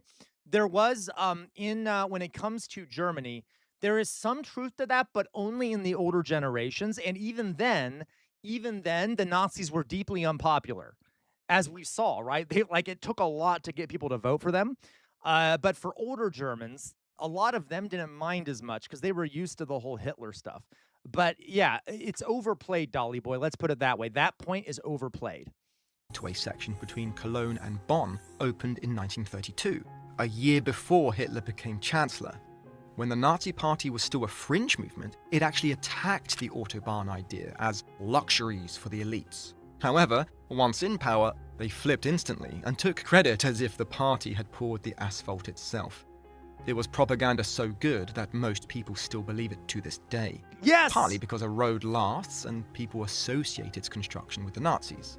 The regime staged ceremonial openings and filmed them relentlessly because they were masters of optics. Now, whatever the political motivations were, it was still spending when Germany needed spending. So you could ask, wasn't this still a real stimulus? Well, maybe, for a moment. The Autobahn got the attention because it stood the test of time, but a huge amount of actual spending was quickly redirected What's wrong, towards Gwen? rearmament. That still gave people jobs, and it still pushed money through the economy. Building bombs and building highways created very different futures over time for ordinary Germans trying to plan their lives. A motorway kept helping industry for years because it moved people and goods long after the construction crews went home. Ammunition and shells created jobs while they were being made, but once they were fired, they were gone. So the government had to place more orders to keep those factories running. Yeah. That kind of spending could pull people back into work in the short run because factories got No, you're orders right, and Dolly Boy. wages And I started probably overuse it too, to be honest. But I should clarify, it's a very tiny contributor. It is not that big of a deal, right? moving again. Unemployment stayed low only because the state kept placing new military contracts to keep those factories from laying people off. And once you build an economy around that, the question stopped being, how do we recover? And became, how do we keep funding constant rearmament without the whole budget blowing up? Yeah, The immediate mindset was that they would eventually fix this problem when they ruled all of Northern There's Europe. a lot of good footage in this that I'm enamored in watching it. Now, obviously, this had already set the country down a very destructive path. But in the short term, the economic stimulus of big Look at all government that. spending did genuinely improve the lives of average Germans, or at least those deemed worthy. And this does raise a reasonable follow-up question, which is, why didn't the previous interwar governments do the same thing? Well, there were two reasons. First, in the early 1930s, a lot of leaders still believed the way out of a slump was to tighten the belt, cut government. To be clear, he is right that in the short term, having jobs and having an income at all was better for a lot of Germans. But that was very short term. That was a short-term game. And it was all based off an illusion. So do you see what I mean? So I don't know I don't like how he frames it as, well, they did end up, a lot of Germans suddenly found themselves with employment. But, okay. Spending, raise guys see my taxes, point. and restore confidence, even if it meant people suffered in the short run. In other words, austerity. Germany had tried it under Chancellor Heinrich Brüning from 1930 to 1932. and those cuts and tax hikes helped deepen the downturn, which also made the political system look useless right when people were desperate. Second, Germany had a tight budget and a declining tax base, and it still lived under the shadow of the World War I reparations that it owed to the Allied powers, plus large foreign debts from the 1920s. Thank you, So open borrow. Winterlinde. I'm doing fine. Trust me. It's. I have to jog because someone, sent the jog thing, and I need to make sure I don't die of a blood clot, so I jog a bit. Was politically explosive at home and risky abroad, because any sign that Germany was piling on new debt could trigger lenders to pull back, or ordinary Germans to panic about inflation all over again. So if Berlin wanted to spend, it had to borrow. And Germany had limits on how much it could borrow in ways that were visible to voters, creditors, and the Reichsbank itself. And that was the opening the Nazis used, because they borrowed anyway. And they did it in ways designed— No, so Pet gone bad. They did drastically lower the unemployment rate. That is 100% the case. But it was with jobs that were based off military production and they had to work longer hours. They had no rights in those jobs. And the people that so yes, they did decrease the unemployment rate, but it was not a sustainable thing. to keep the true costs of debt out of sight for as long as they could. And it was required that they wage a violent war of aggression to be able to do that. So that's not exactly a good thing, right? Don't worry, we will get into the tricks they used shortly. For now, the point is that at the time, it looked like a great economic recovery.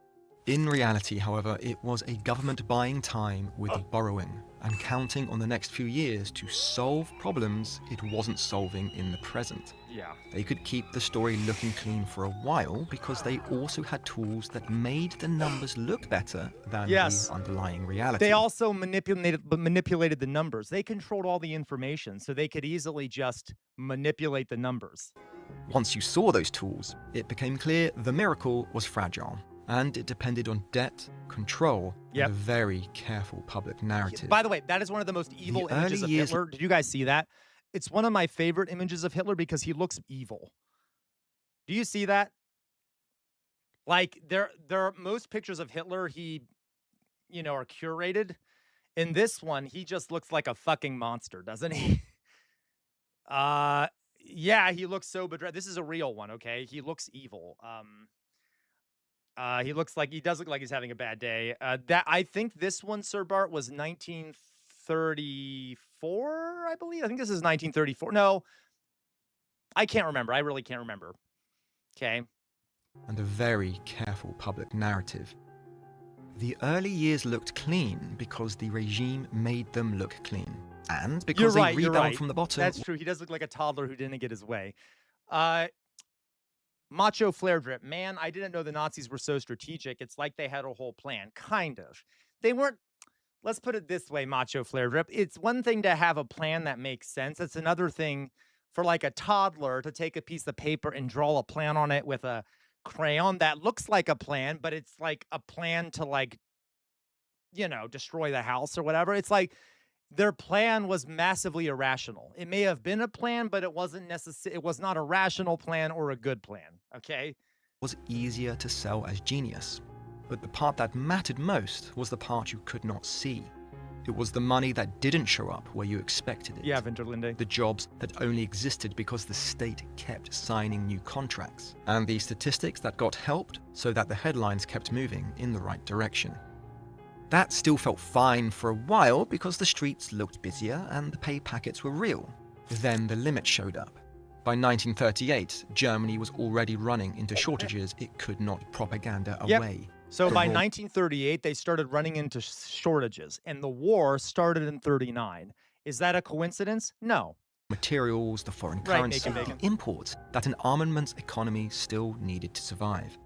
This was the moment where the story stopped being, look how fast we grew, and started becoming, we have to keep feeding this machine or it slows down. Mm-hmm. If you have ever heard the line, yeah, he was awful, but at least he fixed the economy, well, you now know that this was the part that line quietly steps over. Yes. Once you saw it, the last few years before 1939 stopped looking like a stable recovery because the whole system started depending on expansion just to keep moving.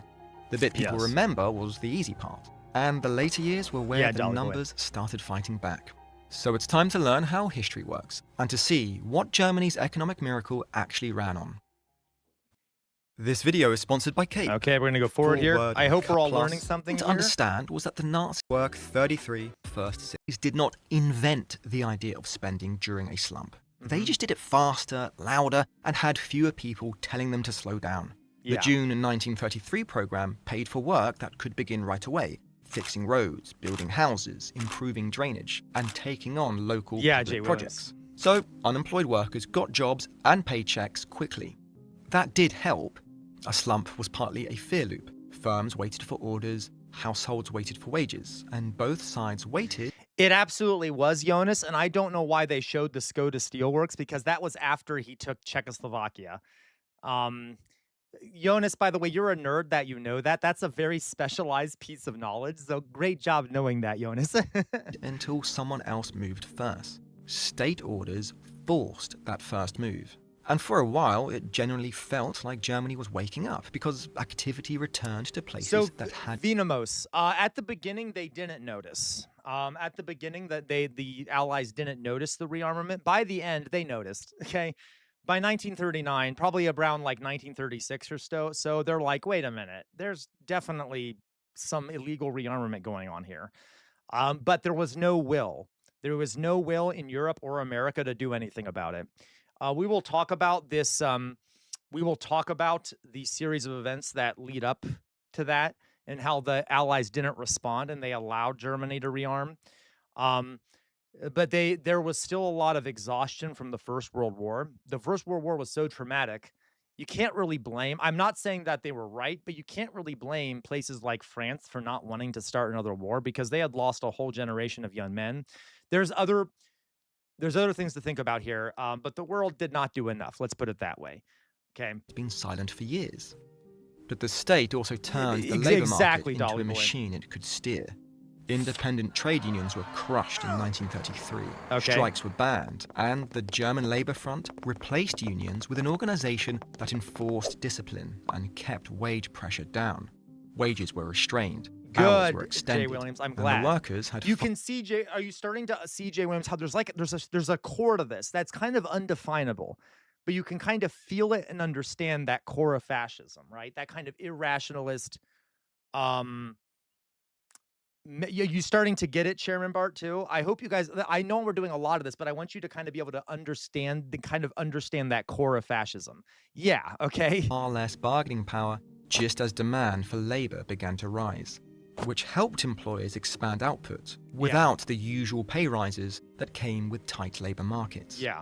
This was one reason unemployment fell quickly. Hiring became easier for firms, and quitting became riskier for workers. Mm-hmm. That was the first piece of the story, the public works push that created jobs fast. The second piece was the borrowing. Germany did not have the tax revenue to pay for this surge in orders. And open borrowing was politically dangerous in a country still traumatized by the hyperinflation of 1923. The Reichsbank also had limits on direct lending to the government. So, the regime needed a workaround that kept the budget looking calmer than it actually was. That workaround was built by Hjalmar Schacht, who helped design a system where armaments firms were paid with paper promises that could circulate through banks like safe assets. The front company was called Metallurgische Forschungsgesellschaft, or MEFO for short, and the paper it issued became known as MEFO bills. MEFO bills were basically state-backed IOUs. A supplier could accept the paper, take it to a bank for cash, and the bank could hold it or pass it onward, knowing that the state stood behind it. Eventually, the Reichsbank could support the whole chain by discounting the paper, which meant rearmament was being financed indirectly even when direct financing was limited. This was how Germany borrowed some prosperity, because the factories stayed paid, workers stayed hired, and the true scale of state debt stayed blurred for a few years. So the Mayfo bills really allowed like all this spending, even though it was all on debt. It's clever. It also guaranteed a future problem. Those IOUs came with interest and due dates, and once they matured in bulk, Someone had to refinance them or pay them back. By April 1938, there were around 12 billion Reichsmarks of Mefo bills outstanding. That's about $110 billion in today's money. And rolling that over forever was not a plan. It was a delay. Many of those bills could be extended, so repayment kept getting pushed That's back true, Macon, until baby. the pile became too large to ignore. That was the Yeah. money side of the miracle. But the story still needed the public to believe it was working. Yes. And that meant the numbers had to look clean. So alongside the spending and the hidden borrowing, the regime lent on a third lever: how unemployment and employment were counted, and who got included in the totals. Unemployment, Which, by the way, the Trump administration has done too. They manipulate the numbers a ton. did fall, and some of that was real, because public works and military contracts did create jobs, especially after years of mass idleness. But the regime also changed who counted and how they counted, which made the headline fall faster than the underlying reality. Seasonal and irregular work could be treated more generously, so someone with unstable employment could be presented as employed for statistical purposes more easily than before. Conscription and compulsory labor programs helped too, because a man in uniform was no longer in the unemployment total, even if the state had... So that's another thing. I forgot about that. If you're trying to keep count of unemployment, as more men were conscripted into the military, they're no longer unemployed, technically, right? So then you can reduce the unemployment numbers. mainly moved him into So when we say that unemployment had reached zero by 1939, that also meant a large number of men were in the military. a controlled category. The Reich labor service expanded through the mid-1930s, and by 1935 it was compulsory for young men, which shifted large numbers out of unemployment statistics, while also supplying cheap labor to state projects. Yeah. And the labor statistics moved in other A ways lot too, of because the sports organizations, the Hitler Youth organizations like that, if you were a member of those, you weren't viewed as unemployed, and you would often be used as labor on state projects as well. the regime pushed married women Totally out making of paid bacon. work through policy and propaganda, including marriage loans that rewarded couples when wives left employment.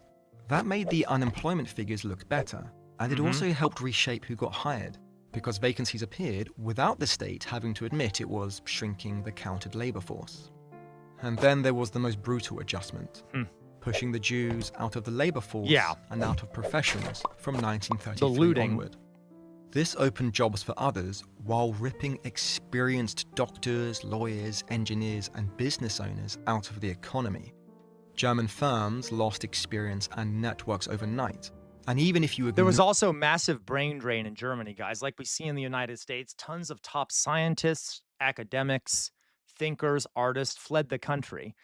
And all you had, and then, so a lot of people fled the country, and all that was left were people that were either unable to move or very loyal, okay?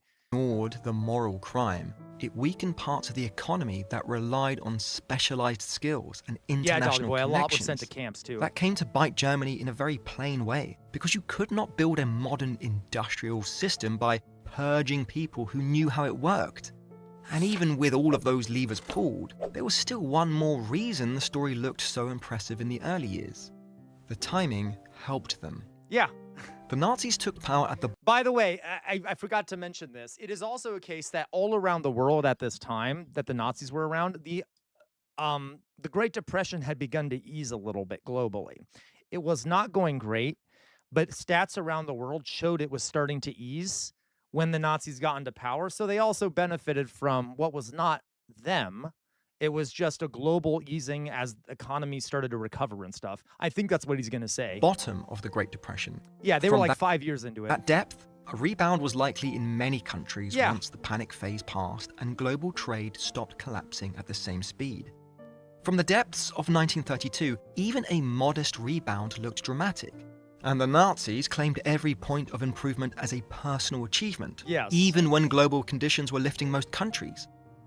A lot of economists later argued that Germany's economy was already turning around by 1932, which meant the first few years of improvements were proof that Hitler had not personally solved anything.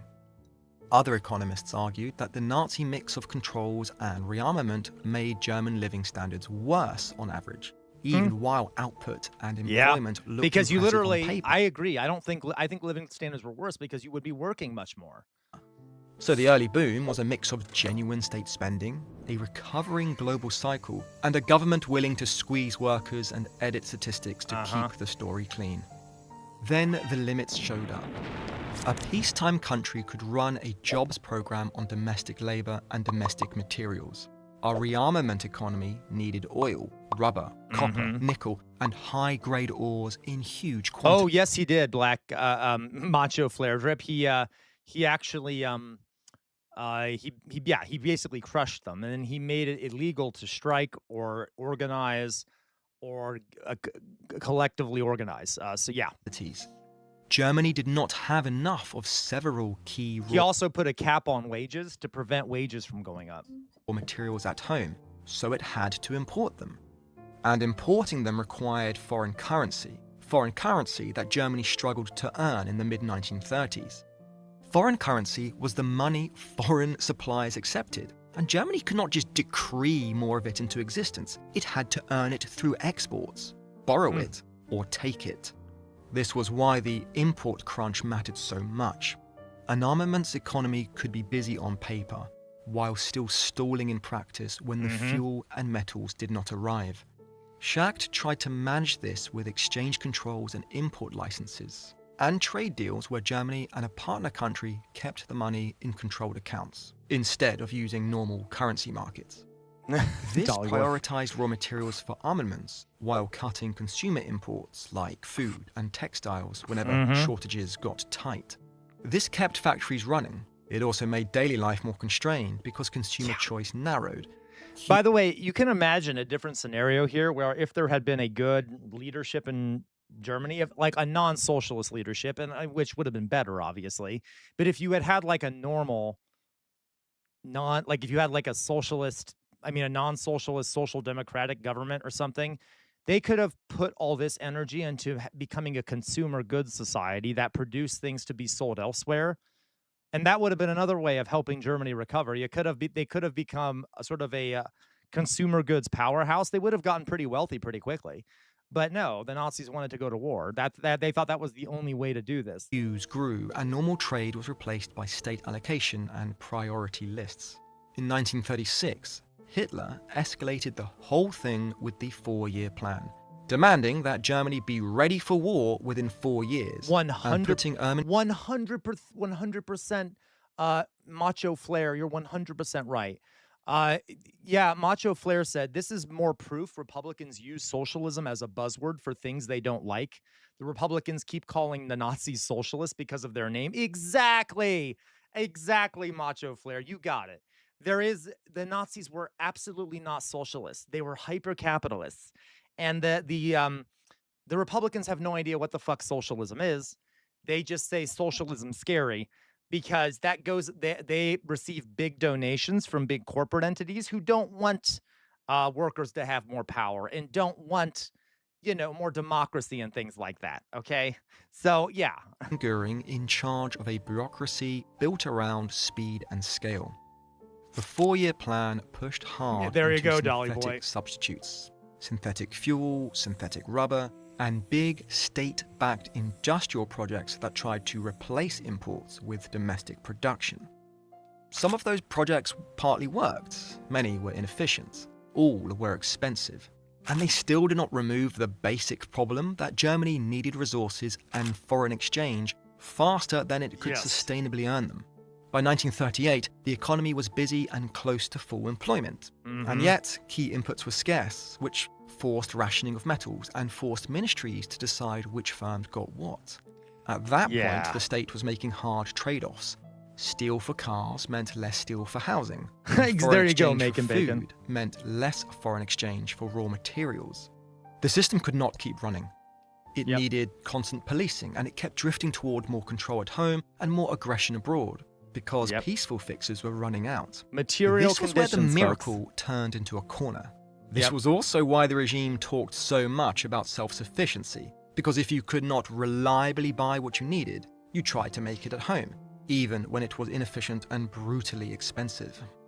Mefo bills were maturing, the import crunch was tightening, and the regime could not keep expanding armaments without either admitting the debt, triggering inflation, or cutting back orders and risking unemployment. Cutting back was politically dangerous because the regime had sold legitimacy on momentum. Yes, so they could have employment. cut back, but as I said, guys, one of the threats to fascism succeeding is economic problems. If you're a fascist government, you have to at least give your people an illusion of fixing the economic problems, because that's typically what fascists get into power on, right? They get to power on claiming to be the ones who are going to fix your problems. So you have to at least give the illusion you're fixing the problems. And the Nazis came to a point in 1938 where they're like, shit, we either have to cut back on these improvements, which will absolutely destroy our credibility and will ruin our power, or we need to go to war and, you know, and distract people that way. Okay. Yeah, he's double fisting, right, elevator lady? Yeah. And national revival. Oh, thank you, Dolly boy. Oh, thank you, Dolly boy. Backing down would have exposed how dependent the system had become on state orders. So planners looked outward. No, annexation and I disagree, Macho Flare Drip. It depends, but most of the time I'd say fighting unemployment is more important than fighting inflation. conquest promised quick access to reserves, factories, and raw materials. It also promised a way to grab foreign currency without earning it through trade. Austria's annexation in There are other ways to fight inflation than just increasing unemployment. 1938 brought gold and foreign exchange into Reich hands. And the occupation of Czechoslovakia also brought industrial plants and skilled labor under German control. So by 1939, Germany had impressive employment statistics, and it had an economy that demanded further expansion to keep it. So, Macho Flare Drip, the other ways to fight inflation is to take money back from the economy, give it back to the government. A way to do that is to massively tax the rich. If you massively tax the rich, there's less money in circulation, or at least there's less money out there, which can help reduce inflation.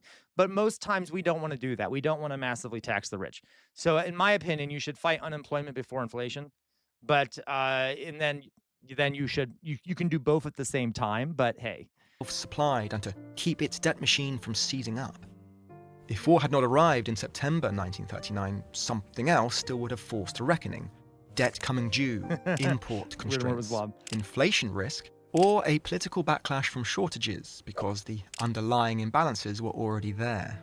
The regime's choices were ugly: slow down and risk unemployment, raise taxes and admit the debt, or keep pushing outwards and hope seizures and victories would cover the bill. War and expansion also offered something simple: reserves and stockpiles that could temporarily patch the shortages, which made aggression look like an economic solution inside the regime. After the war, the contrast was obvious. Germany's lasting recovery after 1945 was built around stable money, rebuilt institutions, and open trade, with growth coming from exports and investment instead of permanent mobilization. Marshall Plan aid began in 1948, and West Germany's 1948 currency reform helped restore confidence in prices and contracts. They remembered cranes and uniforms. They forgot hidden debt, edited statistics, labor control, and an import bottleneck that pushed. Yeah, he was awful, but he fixed it. Okay, there, we're done. Okay, we don't have to see what happened after the war, but that's how it went, guys. So the economy, they did get people. Exactly, Macho Flare Drip. So they're not gonna like that shit, but I don't give a fuck. Like, those motherfuckers have too much money as it is, right? So the people should really take their money and majorly tax them, because their wealth is detrimental to all of us. The amount of wealth they has. But yes.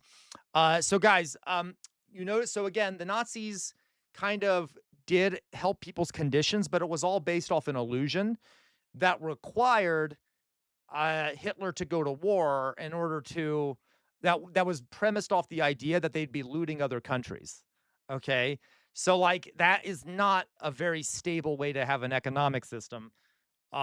It was an illusion that was created to keep them popular and to prepare for war. Okay. So yeah, that's what they did. Okay. So I hope we all get that now. I hope we all understand that now. Does that make sense to everyone? Any questions about the Nazis' economy, the Third Reich's economy? We can talk more about this later. They end up using a lot more slave labor. Okay. Um, let's see here. Inflation is not reversible, but unemployment goes up, and unemployment is like a seesaw. Yes. So this is why, though, the issue with all of this macho flair is capitalism, right? You have a system based off what private tyrants want to do with their wealth and their businesses. People are going to suffer all the time, and there's always going to be incidents where the economy crashes.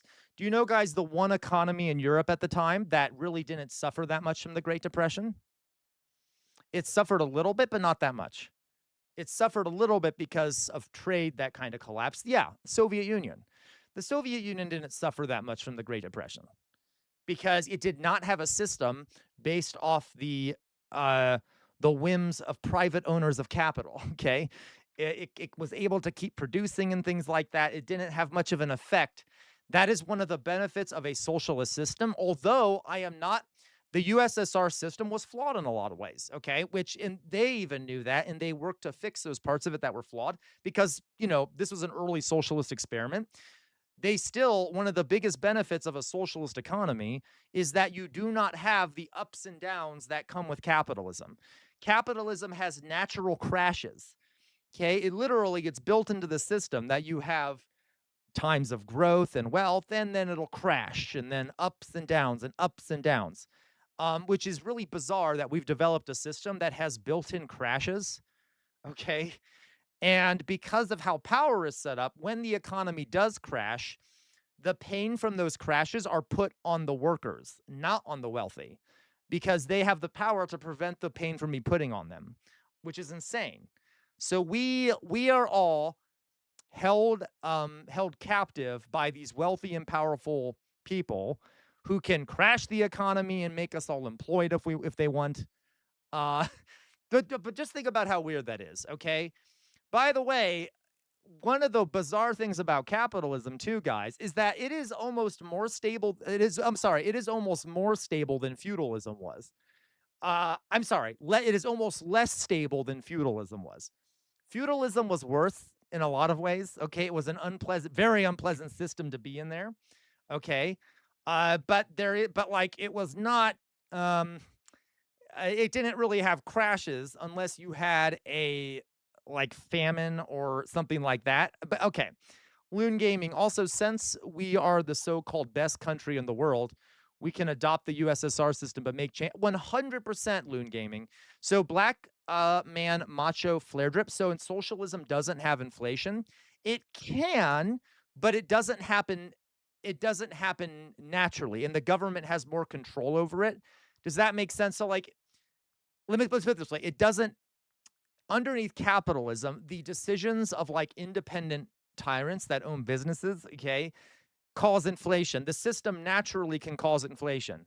All right. It is not necessarily as natural in socialism. Okay. And I'm talking about 100% socialist state, mixed socialist systems who are part private, part socialist do have inflation, but inflation isn't as big of a problem in 100% or in primarily socialist societies. Okay.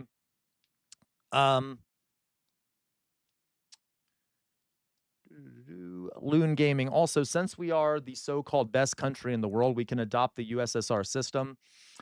Yeah, exactly. Thank you, elevator lady.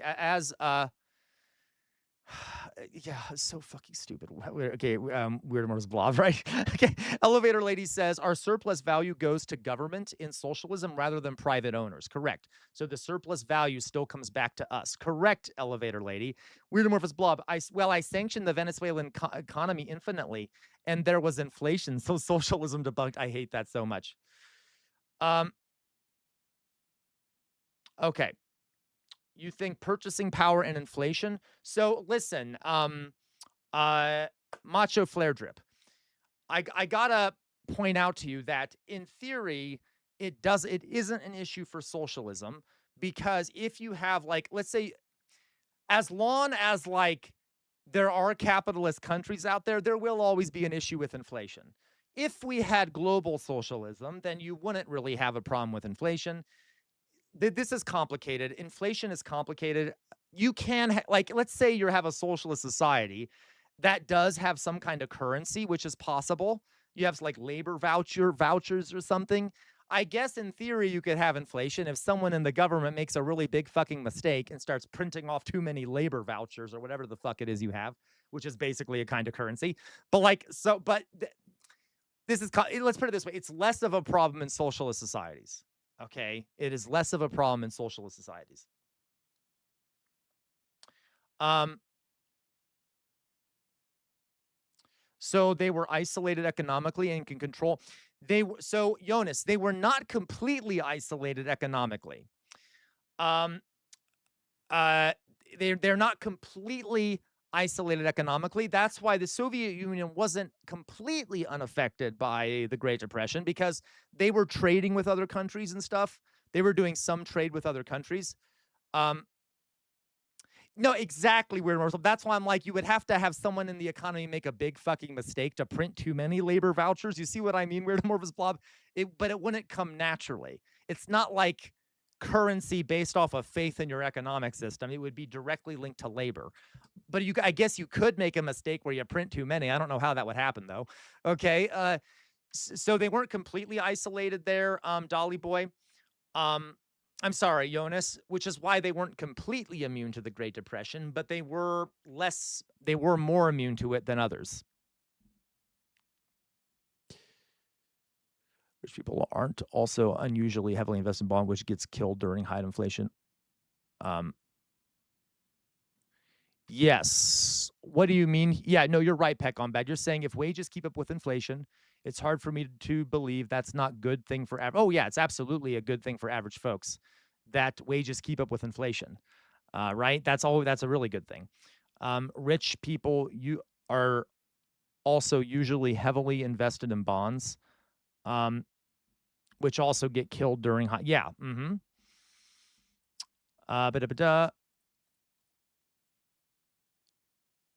It's bad for people paying the wages though.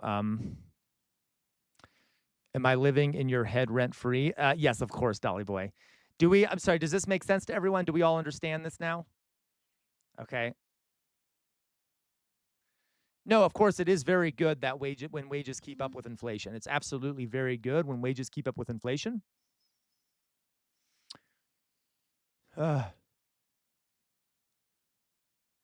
No, of course. Oh no, yeah, exactly, Peck on Bad, and that's my point. Peck on Bad is like that's why I think it's more important for everyone to be employed and being paid fairly than inflation. Okay, but of course, with our current system, if you're not going to raise wages to keep up with inflation, then we need to take money from the rich to lower the inflation. Since we have private tyrants who can make these decisions, we can make the decision to at least tax them a whole bunch to try and lower the inflation so that the wages keep up with it. But otherwise, we should definitely make sure the wages keep up with the inflation. Okay, so let's go on here, guys. Jonas, I would speak to Weird Amorphous Blob about that. Weird Amorphous Blob has a much better understanding of like the theoretical aspects of this than I do, almost certainly. Gotcha, Peck on Bad.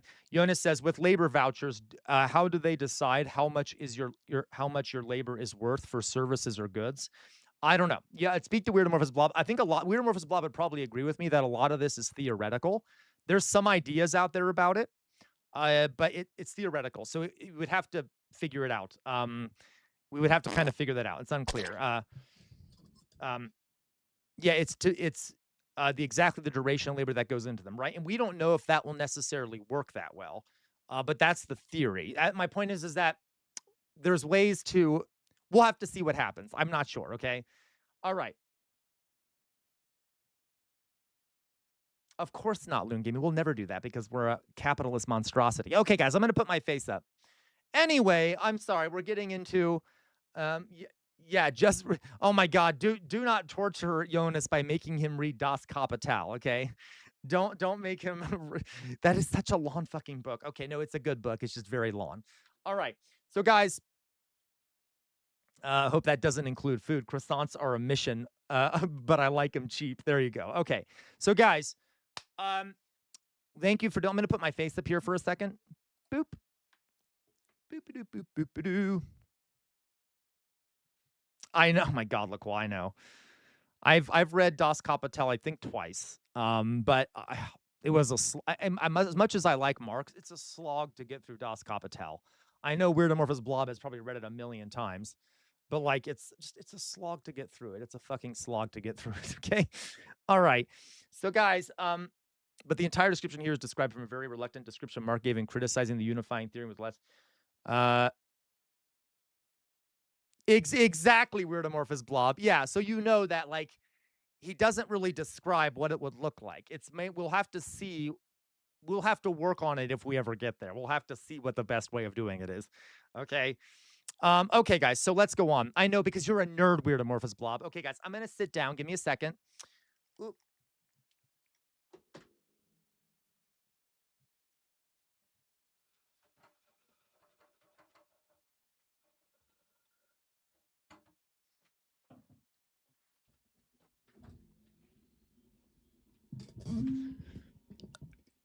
Chairman Barr, I will bully whoever the fuck I please, Chairman Barr.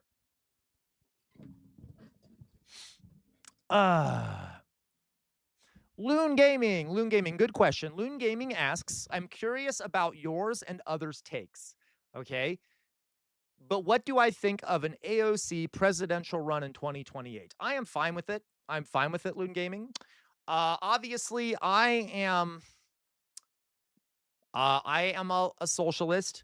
I am concerned that electoralism will not necessarily solve some of the most fundamental problems with our country. That being said, I also acknowledge that we're probably not that close, that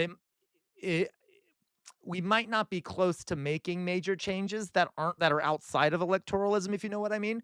So she would be better than she's likely better than past presidents, but I suspect she would probably be better than past presidents, but probably still won't be as left as I would like, and actually might moderate herself once she gets in office.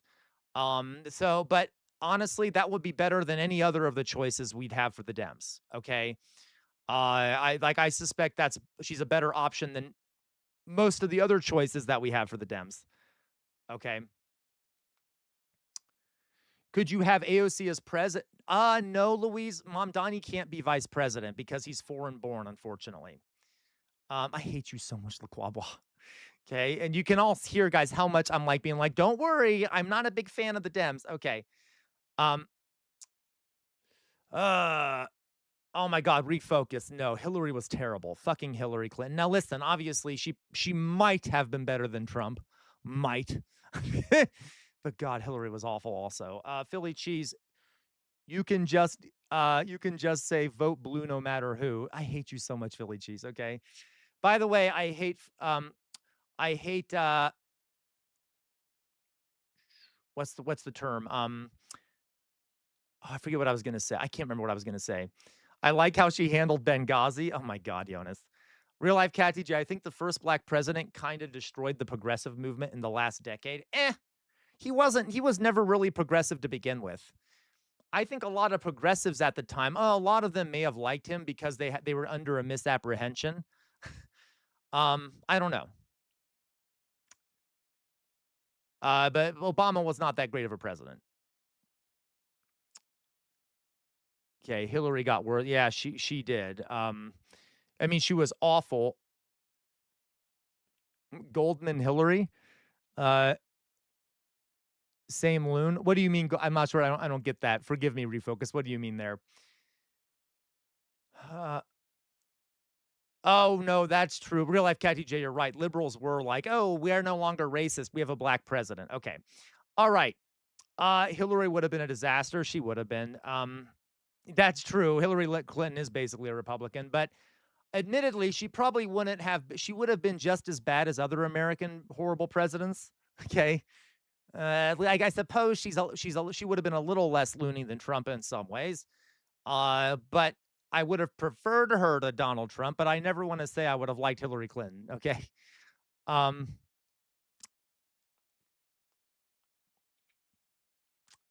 All right. Hilarious. So I love we're getting this is so great. We are getting trolls in here. One just said this dude is a registered sex offender, by the way. That's so funny. That's so funny. Okay. I know. I know. You have trouble handling a sexy gay man like me. And because you're hiding your own sexuality, you have to suppress that by claiming that another gay man you see is a sex offender. It's okay, man. It's okay that you're gay. Come out of the closet. All right? Come out of the closet, sweet, sweet gay man. You don't have to call me a sex offender. All right? Just because I'm a little bit effeminate and slightly gay. Okay. Actually, I'm very gay, but that's fine. All right. Okay. So we're gonna hide that. Yeah, come out of the closet, my friend. Come out of the closet. You're fine. All right. Okay. Oh my God. I'm like, I'm a sexy gay man. I don't need this bullshit. Okay. Okay. Anyway. All right, guys. So let's see what else we have here to do. Also, guys, if you're going to insult someone who's like gay, it is literally like one of the most boring insults to use the whole sex offender thing because that's so common. Okay. Everyone views like so many homophobes view gay people as like sex offenders and pedophiles and shit. Okay. It's like come up with something clever. All right. Jonas, if a good female candidate was in the running, do you think misogyny? No. No, I'm going to answer you automatically, Jonas. Do I think misogyny would actually hold her back? No, I really do not. Not at all. Not at all. Might it make it slightly harder? Yeah, I would say there might be some people who wouldn't vote for her because she's a woman, but I don't think misogyny would stop them from winning if they had the right message. By the way, the implication, there you go, LaQual boss. Say I got convicted for tax fraud. That actually sounds cool. Yeah, she had a terrible campaign, Jonas. Kamala ran a terrible campaign. There is like, leave the Balenciaga. Maybe English is not their first language. Right, refocus. Right. Okay. Right. Okay. But so no, this is like, that is what that's what the Democratic Party says. Whenever when Hillary lost, they said it was because people are sexist. When Kamala lost, they said it was because people are sexist and racist. So, by the way, the implication by doing that implies, what does that imply, folks? That implies, I guess, we shouldn't run a woman or a person of color, right? We better not run a woman or a person of color because they will lose. We better have a white man running. And if you think I'm exaggerating, I'm not. Because not that long ago, about a year ago, the Democratic Party was openly saying that we should really have a white guy run now because clearly the people of America are too racist and misogynist to let a woman or a person of color run. So they literally were talking about like not letting a black person or a woman run for office because they are so they refuse to see the failures of the messaging that they did and the corporate messaging, and so they blame it on the American voters and then do a sexist and racist strategic move in order to win the next time. Do you see how fucked up that is? Okay.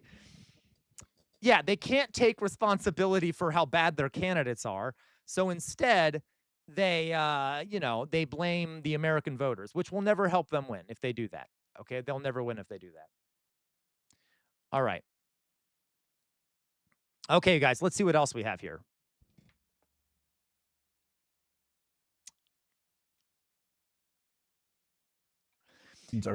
Speaking of women, that sounded bad.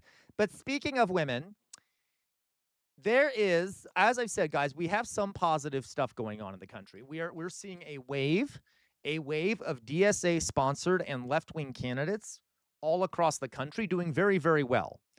This is another one of these candidates, and I don't know anything about her. I've seen her in the news a bit. She is running for she is running for, her name is Han. She is running for governor of, what state is she running for governor of? Wisconsin. She's running for governor of Wisconsin. Where's my face? There it is. Okay. She's running for governor of Wisconsin, and she is currently ahead in the polls. Okay. in the primary polls for governor of Wisconsin, and she's kind of a badass. So let's watch this. I just want us to get an idea about what she's thinking, what her ideology is. Okay, let's watch this. How do you expect voters? Oh, this is Mehdi Hassan interviewing her. I have not seen this, so we're going to see it together. I hear she's great. Oops, you guys can't hear that, can you? Oh, it's because it's muted. There we go. So let's do this. Okay. There are policies that are popular across the state: human rights, democracy, and fairness. It's my democratic socialist values and principles. You repeatedly called to defund and then abolish the police. It is the responsible thing to demand reform. What do you say to people who say you're unelectable? The Republican candidate is an election denier, a traitor who supports a national abortion ban. Does that make Donald Trump a traitor as well? Yes. Our tax dollars should not be going to fund genocide and forever wars. The people of Wisconsin want to know that their elected officials are willing to lead with moral courage. You called Madison police to report a, quote, highly anti-Semitic protest display, which called for a ceasefire in Gaza. Can you just explain to our viewers what happened that day? For what? Uh-oh. That don't sound too good. We'll find out what that's about. Democratic socialists in the United States are picking up a new wave. Real fast, guys. Wisconsin has long been a bastion of left-wingers, okay? As a matter of fact, there was a movement in, I think, the 19th century called sewer socialism, where local socialist parties, in order to get more popular, did a bunch of government spending to build sewers, water treatment facilities, public housing, and other improvements, and they got really popular because of it. Anyway, so Wisconsin has been a very big kind of left-wing thing, okay? Although sewer socialism is not, it's misleading because it's not like fully true socialism, but it's better than a lot of other things. Anyway, just watch. Of momentum. I'll shut up. After scoring historic victories in this summer's primaries for U.S. House seats in lawful Colorado, exactly, Pennsylvania, and New York. But is that momentum enough to carry another Democratic socialist, not just through another House primary, but through a gubernatorial primary in a swing state? That's the question at the center of Wisconsin's race for governor, where Democratic Socialist and State Representative Francesca Hong is leading in the polls as she attempts to become the Wisconsin Democratic Party nominee, as well as the U.S.'s first Democratic Socialist governor. She joins me now to discuss her campaign. Francesca Hong, thank you so much for coming on Mehdi Unfiltered. Thank you. Happy to be here. You are running to be Wisconsin's governor, which, if you win, would also make you... Hi, J-Mac. I see you out there, J-Mac. I see you lurking in the background. First Democratic Socialist governor in the United States. And we are seeing your fellow Democratic Socialists winning primaries in New York, Colorado.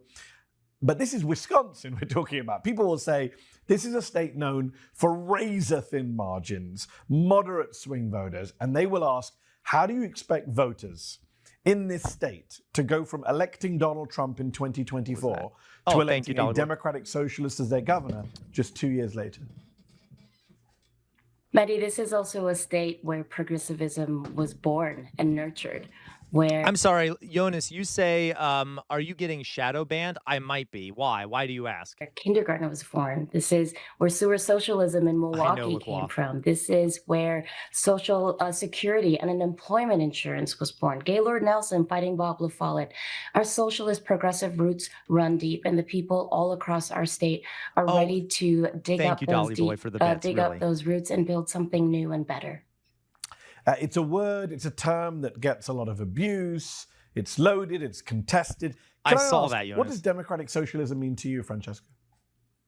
Human rights, democracy, and fairness. It's my democratic socialist values and principles, which is how I shape policy and support the policies that defend those three things: taxing the ultra-rich, the mega corporations, the billionaires, ensuring that we are fighting for everyone's right to live with dignity. And I think you cannot have democracy unless you have strong public education. These are all policies that are popular across the state, and democratic socialism means that we have democratic control finally for the people's, the working class people's hands in their hands, so that we're not in a Wisconsin or a country where it's profits over the people. Do you draw inspiration, I have to ask, from Zoran? So, LaCroix, so I agree. I always think I'm shadow banned, but it's almost always me being ignored for not saying anything relevant. In what regard, Peck on Bad? Do you stream Peck on Bad? If you do, I can give you a shout out if you do stream, okay? Like I do for everyone in the community. Fetty, that's why we need to keep electing them. Yes, I agree, Lacroix. They're being loud. The politicians know that if the DSA gets a lot of power and they start doing stuff, they're going to see a mass exodus from the mainstream to the DSA. So they're going to like do everything they can to prevent them from winning and doing things. Okay. Does that make sense? Okay. No, I'm just joking around. Oh, I hate you, Peck on Bed. I do hate you. Okay. I just really fucking hate you. I'm just kidding. I love you, Peck on Bed. Please forgive me. I'm sorry. Okay. Matt Saigai, you never shout me out. Oh, I'm sorry. Are you a Twitch streamer, Matt Saigai? Do you stream on Twitch? All right. Nani's campaign, his success as a democratic socialist who won in Yes, because you're right, Real Like IDG. If they become popular and they become the new mainstream, that'll move the Overton window, which will open up the door for going even further to the left, folks. Mayor Mamdani's campaign was historic, and the people of New York said loud and clear that they are ready for a working class champion who will put the interests of the people and their lives first. Oh my God! Thank you so much, Dolly Boy. I'm sorry, I only just found your 1,000 bits. Dolly Boy, 1,000 bits. Here's some bits for the lesson, and you having a root canal sponsored by the Dolly Boy cult. Thank you, Dolly Boy. Thank you. Thank you, thank you, thank you. You're the best. Dolly Boy basically keeps the streams going. Thank you, Dolly Boy, for the donation, really. Wisconsin are I didn't mean to ignore you, Dolly Boy. Forgive me. Enthusiasm and momentum grow for our vision, our agenda to put working class people first as well. And so that... oh, thank you, Lacroix, for the 200 bits. Really, thank you. Lacroix says, take the change in my pocket. Thank you, Lacroix. Thank you. By the way, Dolly Boy and... Dolly Boy and Chairman Bart, would you just make out already? I mean, Jesus Christ. Are you going to like keep... I can't use that word. That would sound inappropriate, but just make out already. Okay. Thank you, Jonas, for the 200 bits. Really, thank you for the 200 bits. Okay. Thank you for the 200 bits, Jonas. You're amazing, Jonas. Thank you very much. I'm trying to quiet down Jester God. Yeah, you're failing, Dolly Boy. Okay. Oh, thank you, Peck on Bad, for the on-screen celebration. Yeah. Goddamn lunatic. I'm just kidding. I love you. All right. Are we done now? Are we done? Is everyone done? Okay. Stop. Oh, disgusting. I hate you all. Let's go on. It's certainly inspiration, but I will say that here in Wisconsin, we have pride for being Wisconsinites, and I think you'll see us win. I think you'll see us win the Wisconsin way. You are on top of being a state representative running your own campaign. I believe you are a single mother who's also worked in the service industry as a chef. How much of a difference does that make when you meet voters, that people see you as not just another career politician? Have you encountered people who look down on your background? God damn it. I have immense pride, and I feel like this is when I truly feel like this is what we are supposed to be doing as a campaign, is when I talk to folks across the state and they tell me that they're telling their Republican friends, families, people in their communities about our campaign because they feel like I'm one of them. I think being a service industry worker, a single mom, showing up as a renter, someone who right now is struggling to pay for my kids' summer camp. You know, these are things that not only make me relatable, but that I'm going to go to bat harder for folks across the state. And it matters to people that they know that someone in government truly cares. Liking this video? Then don't just watch. Okay. Hit like, share, so I and like subscribe. her so far. The New York Times did a piece about you recently in which they describe how one local voter who voted for Trump in 2024 came to support you after learning about your opposition to data center construction. How big an issue are the AI data centers in Wisconsin, even with I'll take off my shirt if you guys donate a lot. The construction of AI data centers puts us at risk for selling out Wisconsinites, selling our natural resources to the highest big tech bidder. Folks in their communities want community control, but what happens in their neighborhoods? We're seeing utility prices go up. Who's going to pay for the pollutants and who's going to pay for the remediation? Folks across Wisconsin do not want these AI data centers, and there's growing bipartisan opposition to the construction of these AI data centers, which is why. Is that true, Matt Saigai? So one cop shot a student protester with an AK-47. Well, that sounds like a justified and proportional response. God, Jesus Christ. At least ours really typically only do it with Berettas, right? Okay. We actually also have assault rifles, but anyway, that's crazy. Absolutely crazy. I am a slut, Jay Williams. What can I say? Our stance on supporting a moratorium on the construction of data centers is not only wildly popular, but this is the most responsible thing to do to ensure that we have enforceable mechanisms in place to hold polluters, developers, and big tech accountable and make sure that we're protecting natural resources, our ratepayers, and our communities, and our shared future. On Peck on Bad, thank you, I guess, for the one bit. Okay, thank you for tossing a penny at me. On the topic of data centers, you have, as you say, proposed a moratorium. I love you, Peck on Bad. I hope you know. Moratorium on data center construction. Your main opponent in this primary, former Democratic Lieutenant Governor Mandela Barnes, has called for a pause until sufficient regulations are in place. Why isn't that enough in your view? And what do you say to people who say this is inevitable, the AI economy? Wisconsin will just get left behind. It is not inevitable. There are people choosing to tell us that it is inevitable and tell us that this is out of our control. Yep. I think the moratorium is the most. I agree. The data centers are really radicalizing a lot of people. I've noticed, LaCroix. It's weird. I honestly, I didn't expect that. It makes sense. Like in hindsight, it makes sense. But I would never have predicted that data centers would be the big thing that upsets people. You know what I mean? Because it is what we can enforce to ensure that the regulations, the statutes that are in place are the ones that have to be before development can continue.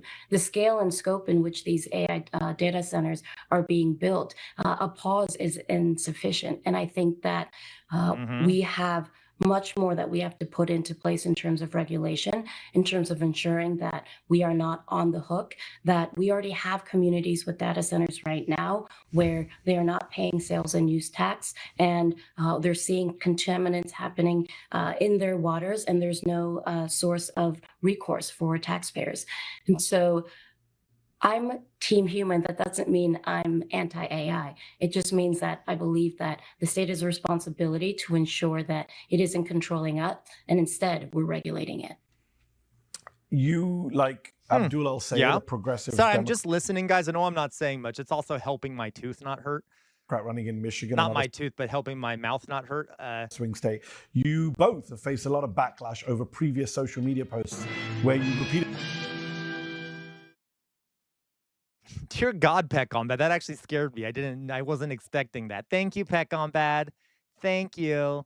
Thank you for not throwing another penny at me like you're cheap or something. Really called to defund and just then kidding. I'm an abolish asshole. the I'm sorry. Interestingly enough, though many Democrats have walked back their support for such. Philly cheese, listen, the Pokemon attack is kind of disturbing after the conversation that was taking in Discord earlier, especially that Pokemon meme, because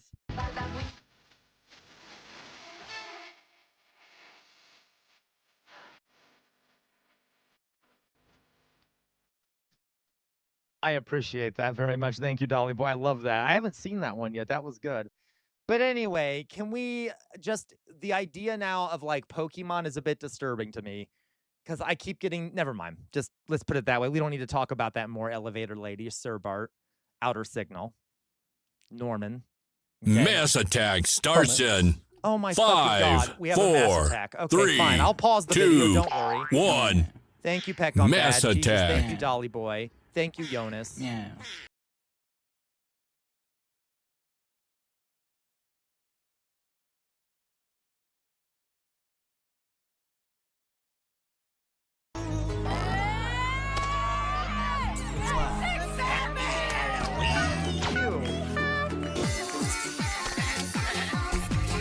God, you can't even see me. God damn it.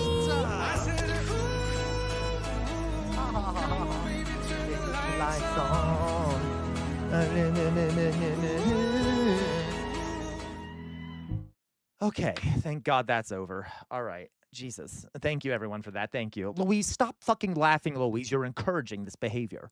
Okay, stop encouraging this behavior, Louise. Anyway, Dolly Boy, don't you fucking laugh. Okay, the rest of you need to... You're evil. Okay, LaQuabois says, Sam learned today that people want to bane Pokemon. I did learn that today. And I'm disturbed. I'm forever... Is that Gumby? Is that Gumby?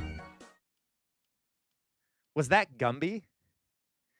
Because I'm also disturbed about Gumby now. Jonas, don't worry, Jonas. There were disturbing...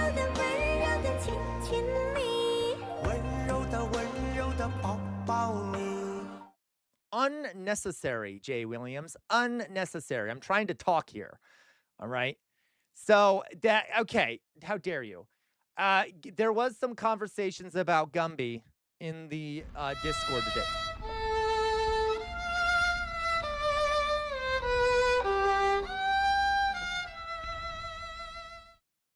Oh my fucking God, Peck on bed. Okay, there were some Oh my fucking God! Don't listen to CRTM. He is lying about Pokemon, as well as out great humble chairman. This is sponsored by the Dally Boy cult. Meow. Meow. Meow.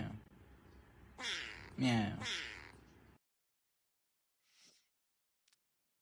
Okay. Thank you. Thank you, LaQuabois, I guess, and thank you, Peck on Bed. And thank you, Dolly Boy. By the way, I do not support the Dolly Boy cult, and Chairman Bart and Dolly Boy are both filthy degenerates. What the fuck is wrong with you, Peck on Bed? I know, Loon Gaming. Apparently, Loon Gaming, they don't want to watch the video, and they just want to fucking harass me for the next 8 hours. Jesus Christ. Shall we continue? Let us continue. Are you all done? Are you all done? Okay, we'll continue. Defund the police. You have not backed away from these positions.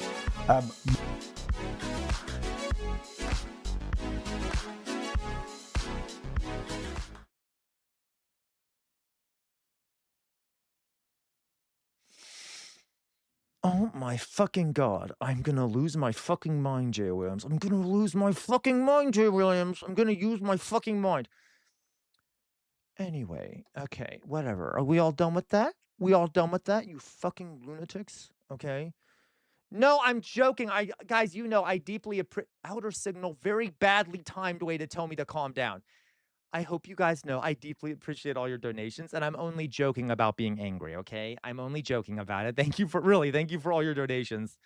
I love you all very much, okay? You keep me going. Why not? And what Shut up, Chairman Bart! Silence! You too, Drusilla! is your plan for funding? Your tears arouse me, Drusilla. I hope you know that. I like making you cry. I like making all of you cry. It's a turn on. The police as governor of Wisconsin. Public safety is paramount, and everyone deserves to feel safe. We have a system right now where the Epstein class roams free, where we have masked thugs openly murdering people in the streets for being potentially immigrants. I think that Yep, that's true. it is the responsible thing to demand reform. And here in Wisconsin, if anyone has been defunding police, it's been the Republicans in the state legislature who have held back state funding from local governments to be able to pay for public safety resources. I'm serious about public safety, but we cannot be tough on crime unless we are tough on causes she said paramount first. and So Epstein investment class? in mental health resources, in public What do you health, mean real life, and Caddy J? ensuring Wait. that our Why kids is it? have I'm honestly asking great you out of school. because I don't know much about her. Why do you think said Epstein? Why does saying Epstein class make her not a leftist? Well, admittedly, real life Cat DJ, Fetterman, I think, was a legitimate. I really do think Fetterman was a leftist, and then he had massive brain damage in the form of a stroke that made him a pliable Gumby to whatever the will of the people in Washington want. That's my theory. It could have been he was never actually a leftist. I don't want to say he was a leftist. He was a progressive, and then he had a massive stroke. Is she not? I thought she was part of the DSA. Let's take a look. Let's look it up, guys. What's her name? Governor Hahn. I mean, she wants to run for governor.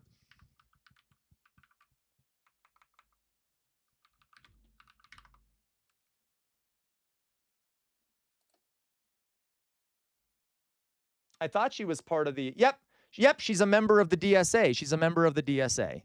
So it says right here, member of the DSA. Programs to go to that we're funding, our public schools, our libraries, our parks. These are all ways Matt that we Saigai, can ensure that more communities are safe. Okay. Matt Saigai says, I heard you supported Gavin. You're going to support Gavin Newsom for 2028. Matt Saigai, I'd rather jump off of a 5-story building. All right. It's not funny, Dolly Boy. I hate you. Real Life Cat TJ says she's a consultant. How is she what makes you think she's a consultant shill, Real Life Cat DJ? I'm going to need evidence. Feel safe and can continue to be safe because its current systems of carceral reform are not ones that are helping communities become safer. You are very aware, more than I am, that right before the current governor, outgoing governor, Democrat Tony Evers, took office, the Wisconsin's Republican-controlled legislature went to great lengths to limit his gubernatorial power, including restricting his use of executive action, scaling back the governor's ability to appoint board members to a key economic agency, etc., etc. You, of course, as a Democratic social elevator lady, I do not need you encouraging Matt Saigai right now. Okay, I do not need you doing that. What the fuck is wrong with you? All of you need to calm the fuck down. I'm gonna put chat in timeout if you don't calm the fuck down. We're trying to learn here. We're trying to watch what she has to say. Okay, I don't need any more of this bullshit. You understand me? As a progressive, we just heard you talking about some of your ambitions, lots of ambitions as governor. I believe damn right, elevator lady. Universal childcare, expand Medicaid, paid leave. Those are your policies. Elevator lady, go talk about what Pokemon you want to fuck in a different space. Okay, you too, Sir Bart. If you guys don't want to watch this and you want to go talk about which Pokemon you'd fuck, go into a different fucking space. Do you hear me? Proposals.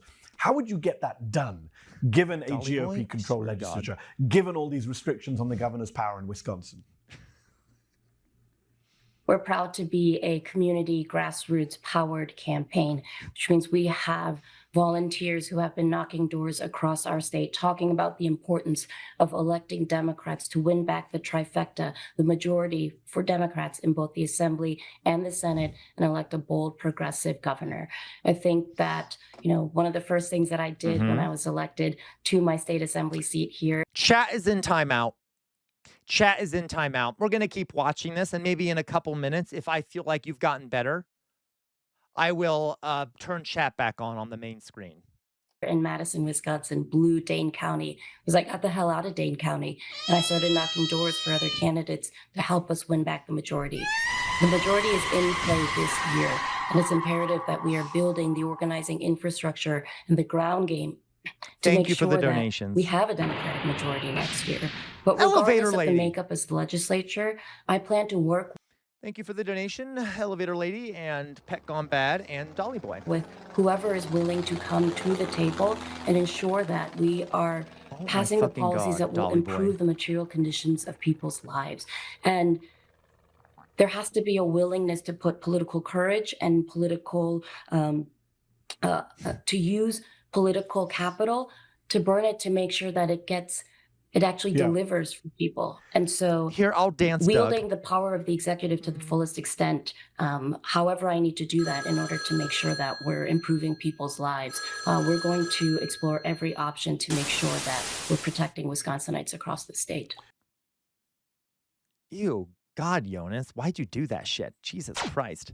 You came into state politics. I will keep you divided forever if I have to. You hear me? Now, did we all hear what she said? Did anyone hear what she said, or are we too busy in the chat being naughty? Okay? Because she just said she's going to use the power of the executive. She's going to use which is a good thing. That's like...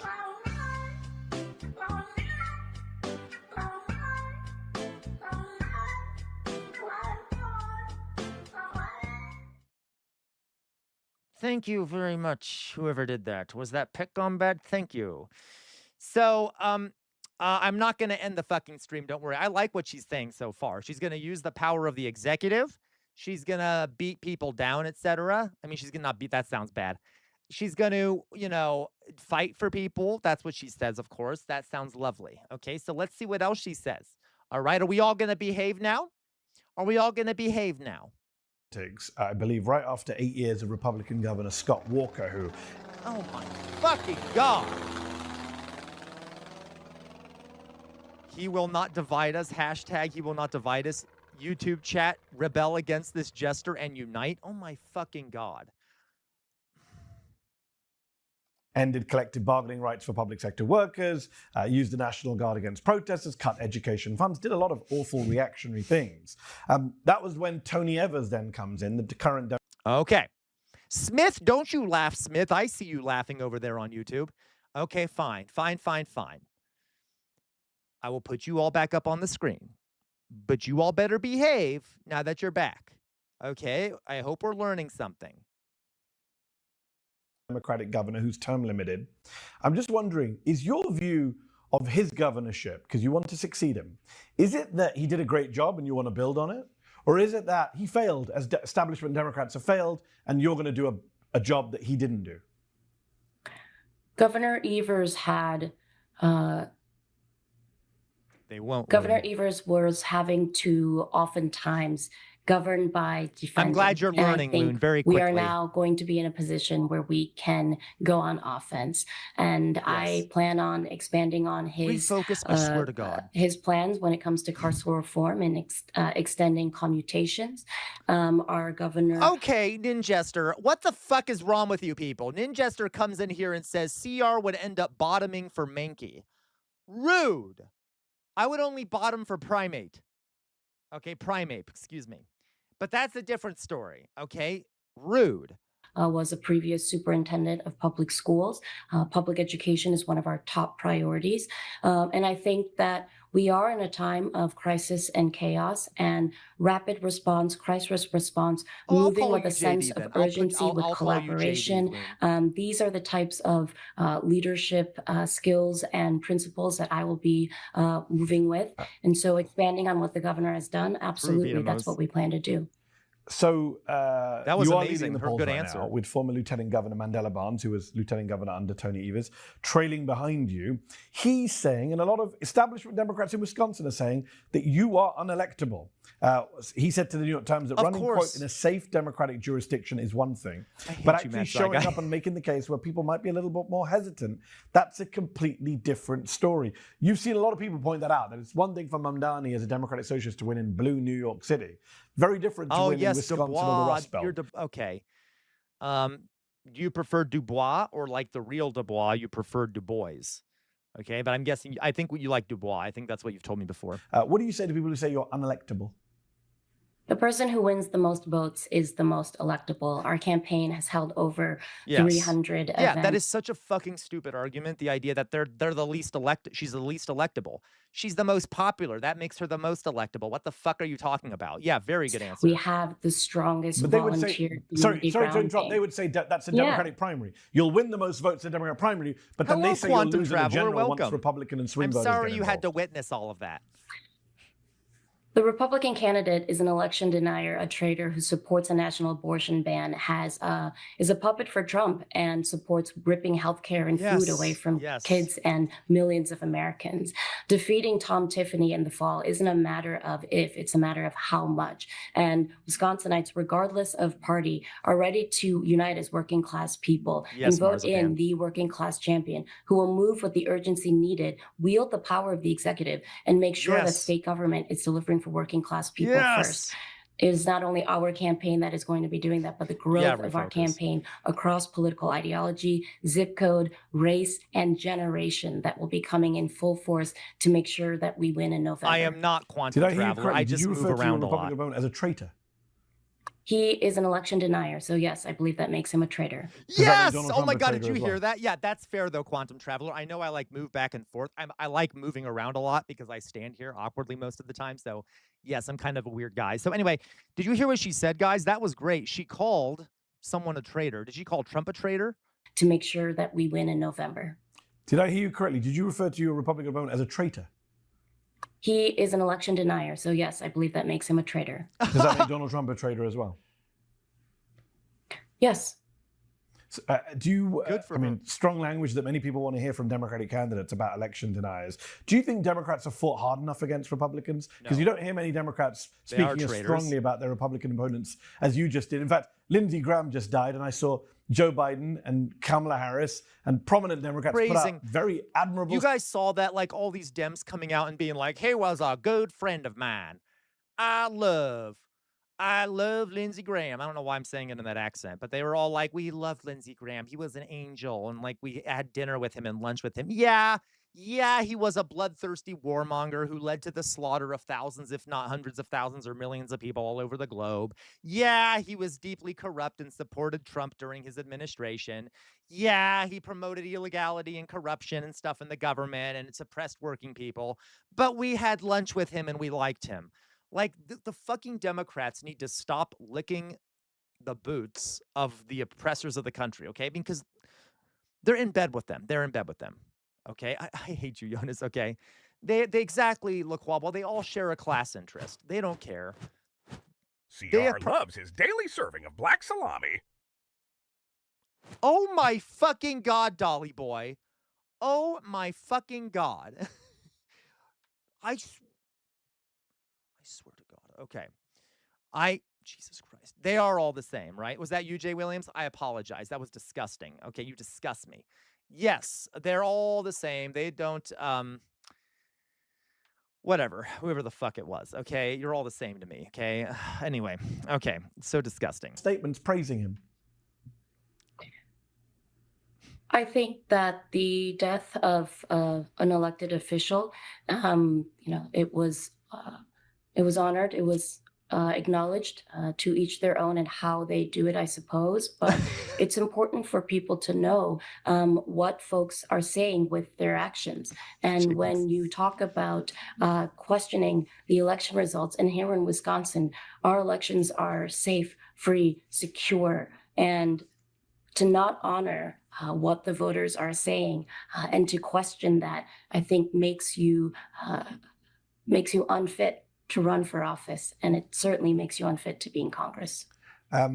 One big issue that I want to talk about is Gaza. The Democratic base is very energized by Gaza. Yes. People will say, well, the governor of Wisconsin has no role in that, but people want to know where their candidates stand on big moral and political issues. One candidate who did very well running on the Gaza issue, saying it's a genocide, saying he would be in the Senate voting against weapons to Israel, was Graham Plattner, who won the Democratic primary in Maine, has just dropped out of the race after being I really like her so far. Accused of sexual I think assault. She's great. He denies it, but he's out of the race now. What lessons do you think the Democratic Party has learned from Graham Plattner's candidacy? And do you think the downfall of his campaign will be used to discredit progressives and progressive platforms across the board? Well, first of all, Mehdi, here in Wisconsin, there are ways, and I said before that as a Democrat. Laquab, while Lindsey Graham spent his entire career harming a community he's a part of because he was ashamed of his sexual orientation. Yeah. I mean, and that, to be honest, Laquab, that was a small thing he did compared to the violence and war he promoted overseas. But you're right. There's a lot of things that we can hate Lindsey Graham for. Socialist, I value human rights and the principle that everyone has a right to live a life of dignity. And we have the International Holocaust recognize the IRA legislation that the governor signed, where we have a anti-BDS boycott legislation on the books. I'm sorry, guys. I'm going to go back here. I missed what she was saying about on the Gaza issue, saying it's a genocide, saying he would be in the Senate voting against weapons to Israel, was Graham Plattner, who won the Democratic primary in Maine, has just dropped out of the race after being accused of sexual assault. He denies it, but he's out of the race now. What lessons do you think the Democratic Party has learned from Graham Plattner's Me too. I hope she wins. And do you think the downfall of his campaign will be used to discredit progressives and progressive platforms across the board? No. Well, I mean, first of all, guys, Mehdi, here in Wisconsin, I hate this idea. I like that Mehdi asked the question. The idea of will Graham Plattner be used to discredit progressives? Guys, when do they not discredit progressives? Like Plattner could have been an angel, literally descending out of the sky from heaven, and like could have been the most perfect, wholesome human being on the planet. And the right wing, especially, and the Democrats would have defamed him, called him a monster, claimed he was whatever. Okay, yeah, he was definitely he was a dick. Okay, he was a sexual predator. But like they would, even if he hadn't been, they would have defamed him anyway. So this idea that somehow him being caught in this is going to cause people to demonize the left, we're going to be demonized whether he did that or not, admittedly. Okay. You see what I mean? So, Ninjester, list of things we can like Lindsey Graham for failing to allow. There you go. Yeah, look at Mom Donnie, right, Jonas? Real life Caddy J. I think the biggest lesson to learn from Plattner is don't be a sexual assaulter. Yeah. Okay. And do more, maybe do more research, perhaps. I'm not quite sure what to say about that. Johnson, there are ways, and I said before that as a democratic socialist, I value human rights and the principle that everyone has a right. Yeah, neither have I, LaQuabois. I haven't seen anyone do it. I'm sure LaQuabois, it's probably happening on the right, but they're going to do that anyway. You see you see what I mean? Okay. A right to live a life of dignity. And we have the International Holocaust recognize the IRA legislation that the governor signed, where we have a anti-BDS boycott legislation on the books. To have a firm stance in repealing both of these pieces of legislation, that is something that it is important for people to know where their governor stands, that everyone has a right to free speech, to feel safe, and to practice their faith. And when it comes to Graham Plattner's race in Maine, I think that the voters responded to his strong position that our tax dollars should not be going to fund genocide and forever wars. The people in Wisconsin, our values are ones where we take care of one another, our neighbors, where we work hard, where we ensure that we're protecting our natural resources. And whether or not it is it's an event happening overseas or right here at home, I know that the people of Wisconsin want to know that their elected officials are willing to lead with moral courage and moral clarity and a conviction to put the people and their lives first. You mentioned the IHRA, the IRA definition of anti-Semitism, which includes criticisms of Israel as some examples of anti-Semitism in its definition, very controversially. Governor Tony Evers codified that into law earlier this year. Would you repeal that law? Would you try? Wait, real life Cat DJ, forever wars is not consultant language. That's also left-wing language. Literally, forever wars is also left-wing language because we do keep getting into forever wars. That's just a fact. These, like the, you see what I mean? Repeal that law as governor? Yes, I would vote to repeal. I would sign a law to repeal that current law. Yeah, you'll be governor, not a state representative, so you'll be signing. You have been a vocal critic, and we just heard you talk about Israel's genocide in Gaza, criticizing it. You've been a critic of it. You've been, I believe you helped lead the, quote, uninstructed movement in Wisconsin in 2024, which was similar to Michigan's uncommitted movement. And yet, I didn't know this until this interview, and I was surprised to discover. Wait, so she was leading the committed movement, the uncommitted movement against Biden? That's pretty cool. Wait, did she say she was critical of it? You know what? Let me see. I mean, she couldn't have been. She was in Wisconsin. Let me see what she says. Back in December of 2023, you called Madison police to report a, quote, highly anti-Semitic protest display, which called for a ceasefire in Gaza. You said it should be investigated as a, quote, hate crime. You've since said you regret making that police call. Can you just explain to our viewers what happened that day? What's the details behind that? So she says she regrets it. What was it she said? I received calls and had seen online the part of the protest display. I did not see the ceasefire now piece. Oh, wow. In that moment, I had folks who were feeling incredibly scared. Guy, to be clear, this is she literally led the anti-Biden protest vote, which was where there was that movement in Michigan for people to not vote for Biden or Trump because of Biden's support for Gaza as a way of pressuring Biden, and she led that.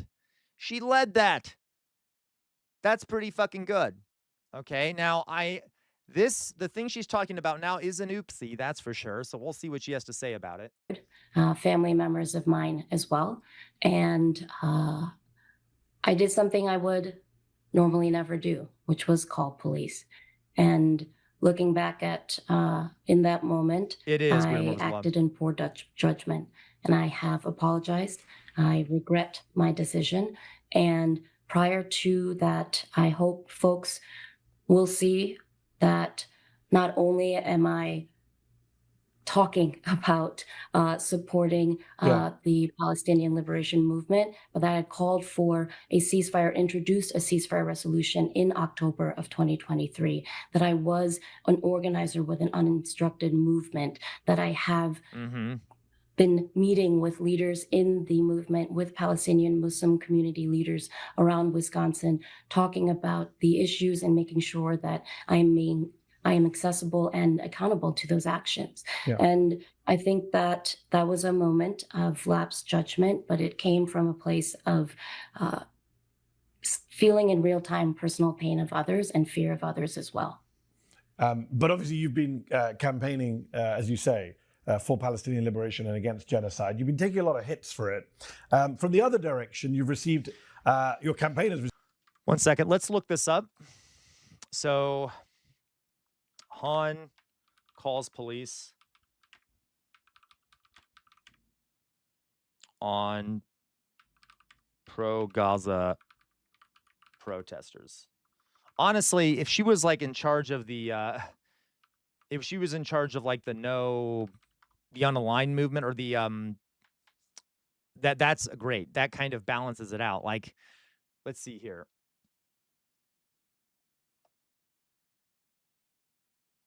Let's see what it says here.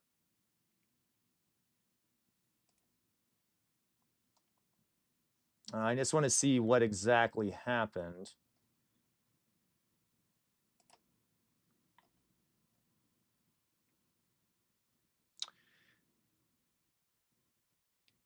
Okay, she did in late December 2023. Han called Madison police twice to report a highly anti-Semitic act and that she wanted it to be potentially investigated as a hate crime. Han, who represents part of downtown Madison, was sent a photograph of the protest display featuring an Israeli flag and fake bodies splattered with red paint.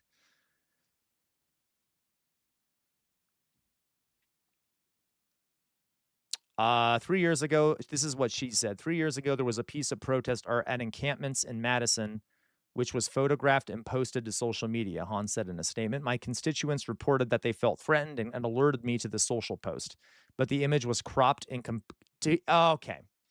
was cropped and incomplete to misrepresent anti-Semitism as anti-Zionism as anti-Semitism, a distinction I take seriously. Based on their concerns for their safety and my incomplete information, I did something I deeply regret. Okay, I called the police. It turned out to be a mistake because the image posted to social media was intentionally misleading. I believe in free speech and I support a free Palestine.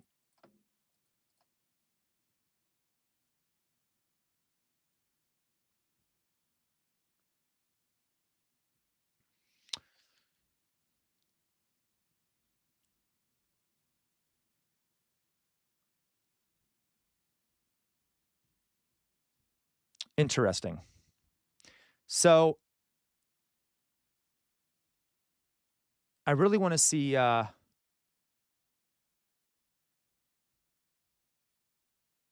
so what was cropped out of it? That's my question. What was cropped out of it?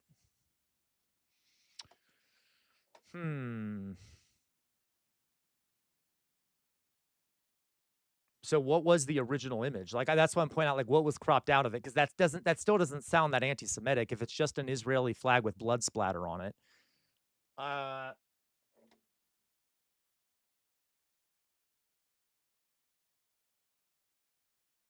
Ransom voiced frustration that none of the police reports related to his bike include the fact that the word ceasefire was painted on it.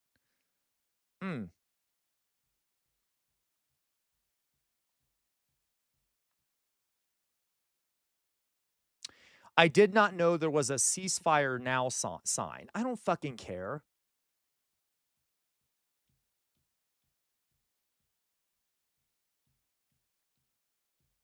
Okay. So obviously that is not. All right. So obviously, honestly, if there is a So all she saw was an Israeli flag and fake bloody corpses, and she did not say the CC, the ceasefire now sign, but an Israeli flag with blood on it and corpses is not anti-Semitic, though. Now, apparently, yeah, but listen, guys, let's not, again, it is fishy. I don't know if it's too fishy, Sir Bart. She has done a lot to organize for the sake of Palestine. So she's actually, this is one incident, okay? But like compared to all the other work she's done, let's not it could be that this was just a mistake, all right? I'm not trying to downplay it, but you see what I mean? So that's really fucked up. But she has done a ton of organizing for Palestine so she's done things that are so good for Palestine that to me it outweighs one mistake, okay? Got to push them left though. Yeah, definitely do. Elevator lady, but she's standing in the way of agitation. Yes, she is. It looked like she did in that case. Absolutely. Okay, so, but again, just something to note. Received quite a bit of heat you, after you joined streamers on their shows. Hassan Piker, we've talked about on this show before, who was regularly attacked by mainstream media for Democrats going on his show. But you also went on the show of a streamer. And that is true, Adder. Compared to other political candidates, she's done so much for Palestine. Okay. Called Mike from PA, who was caught on tape referring to Jewish ethnicity as invented and demonic. He has since apologized for those remarks, but obviously an outrageous statement. Your campaign responded by condemning anti-Semitism, but also by saying, quote, Fran is willing to go anywhere. If we refuse to show up, those voters will hear only from the right. You, dollar boy.